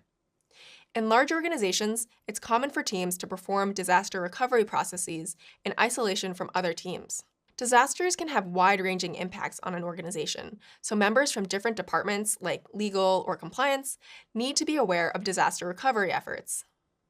So, it's important to maintain communications across teams during disaster recovery to keep everyone up to date. While stakeholders have different roles, there are a few key things they should all be able to do during a disaster. First, stakeholders need to understand their role and what responsibility they have in their organization. Next, they should be able to implement clear and timely communication. And finally, stakeholders should value their role and the contributions they make during recovery, because they're an essential piece of the recovery effort. A successful disaster recovery plan depends on the coordination and communication of its dedicated stakeholders. The people who come together in a collaborative effort to recover from a disaster need to communicate effectively, share an understanding of recovery efforts, and acknowledge each stakeholder's role in the process. Nice work on completing another section. You've learned a lot. Let's take a moment to quickly revisit what you've learned. First, you learned about the critical aspects of recovery. Then, you learned about business continuity and disaster recovery, including tools and best practices. You learned about key recovery metrics that organizations consider when recovering information, like determining how long systems can remain down and how much data can be lost during a disaster. Finally, you learned all about responsibilities and stakeholders involved in recovery efforts and the relationship between business continuity and disaster recovery. Business continuity and disaster recovery is a critical part of an organization's security posture and response efforts. As a cloud security professional, you'll utilize BCDR tools to efficiently respond to security incidents and maintain operations. Hi, I'm Patrick. Hi, I'm Pedro. It's time for another chance to join an interview that's in progress. In this interview, topics will cover cloud cybersecurity questions related to detecting, responding, and recovering from attacks. We hope this will help you prepare for your next interview. Hey Pedro, what interests you in a career in cloud cybersecurity, and what are you looking for in a new role? Well, my background is in computer science, and I'm really interested in dealing with problems that have to do with scale. And all cloud does is centralize your infrastructure for your customer, for your project in one place. And it lets you focus on problems that are actually interesting instead of physical, for instance, like where is the data? Who's protecting the data center? And what I want out of a career in cloud cybersecurity is to grow. I want to learn, I want to find new problems and solve interesting challenges. Tell me about a time you faced a challenge and how you responded. When I started in sophomore year and I asked my professor whether or not I wanted to do research, he asked me, do you even know what that entails? And I said, absolutely not. And he was like, well, pick a topic, go figure out what a problem is that you think you can solve and would be interesting, and go solve it. It turns out that solving that is way more involved than you think. And it involves having and developing a variety of skills that you might never even have thought were relevant. How long did it take you to find the topic? About 6 months. We were dealing with IoT devices and cryptography, and I was trying to find some way of mixing those together. And we ended up measuring basically the performance efficiency of AES on hardware in IoT. And just digging into that whole space, I realized that my interests lie in performance efficiency and cryptography, and those kind of mix the two together. Pedro, could you give me an example of an incident that a cloud-based organization might have on their infrastructure? How could a cloud cybersecurity analyst detect such an incident? So in the case of Log4j, there's a few ways that you might go about it. Number one, you might go for what's called static analysis. You might use Google Cloud's managed infrastructure to determine which packages are running the vulnerable versions of Log4j. Another way is you might look for indicators of compromise, IOCS, in the logs themselves, and you might use something like Google Logging and the Chronicle SIM to go and identify the places where the vulnerability was carried out successfully. And finally, you probably want to spin up a generic incident response team that handles any edge cases that you haven't thought of in advance, because the chaos always happens. So from the Log4j example that you gave, what is a positive takeaway that you got from detecting such an incident? One thing the world learned about as a result of the Log4j thing is to be scared of strings. I think the entire world is much more familiar with the concepts of string interpolation and the implications that that might have. And as a result, it brings kind of these high, complexity, hard computer science topics, like what is string interpolation? And it makes you realize, maybe I should learn about that.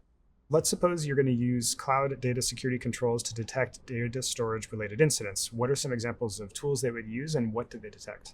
So the very first thing I would do for my own managed infrastructure on cloud is look at the severity of the data. Are we talking PII, private information, or are we talking machine-to-machine transactions? And for this, I would rely heavily on cloud logging. I need to know exactly what information was being stored and who accessed it and at what time, and start correlating some of the activity around the access of the data to see exactly what happened. Okay, so let's say you start doing that and you start seeing some of the logs and such, but you're not really sure what's going on. What would you do if you had concerns about the people that access the logs? Like who accessed the logs and why did they access it?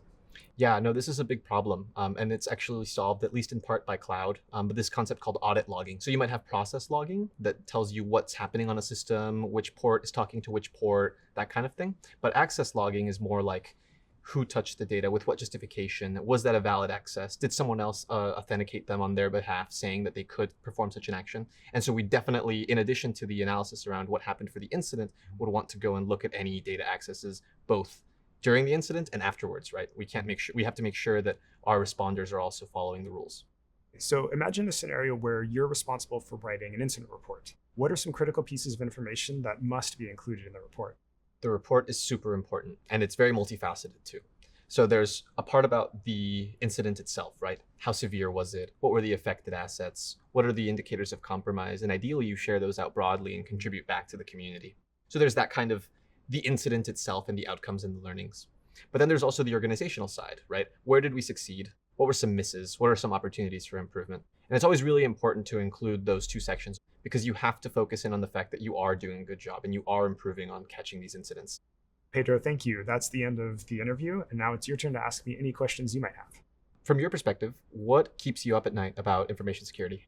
The one that I feel like I'm thinking about a lot that I don't hear very often is that the ever-increasing layers of abstraction that we put onto all of the world's infrastructure have made it impossible for a person to actually reason about the risks of that infrastructure. And therefore, it's really hard to secure it or solve it. Yeah, and that problem is not going to get easier to solve over time, especially as the cloud infrastructure scales. Thanks for watching. In this scenario, Pedro demonstrated how to end responses with positive takeaways when answering questions. During an interview, you can demonstrate your ability to learn from your experiences and recover from difficult situations by sharing positive takeaways when relevant. You made it to the end of the course. Congratulations, you did it. Personally, I love working in cybersecurity because it's ever evolving, challenging, yet so fun and rewarding. You get to help make the digital landscape, from everyday systems to emerging technologies, a safer place for everyone. You're well on your way to helping protect people and assets in the cloud. We've covered quite a bit. Let's take a moment to review what you've learned. First, we began with the foundations of incident detection. You learned about the role of security operations in detecting and mitigating threats. You explored these phases involved in incident management. And you considered the fundamentals of logging and the importance of monitoring and detection tools in providing alerts and notifications. Then, we focused on applied detection, where you learned about how cloud tools and techniques are used to identify threats. You learned about the anatomy of an attack using Lockheed Martin's cyber kill chain and the importance of managing false positives and alerts. You also explored cloud monitoring tools, indicators of compromise, and proactive detection through threat hunting.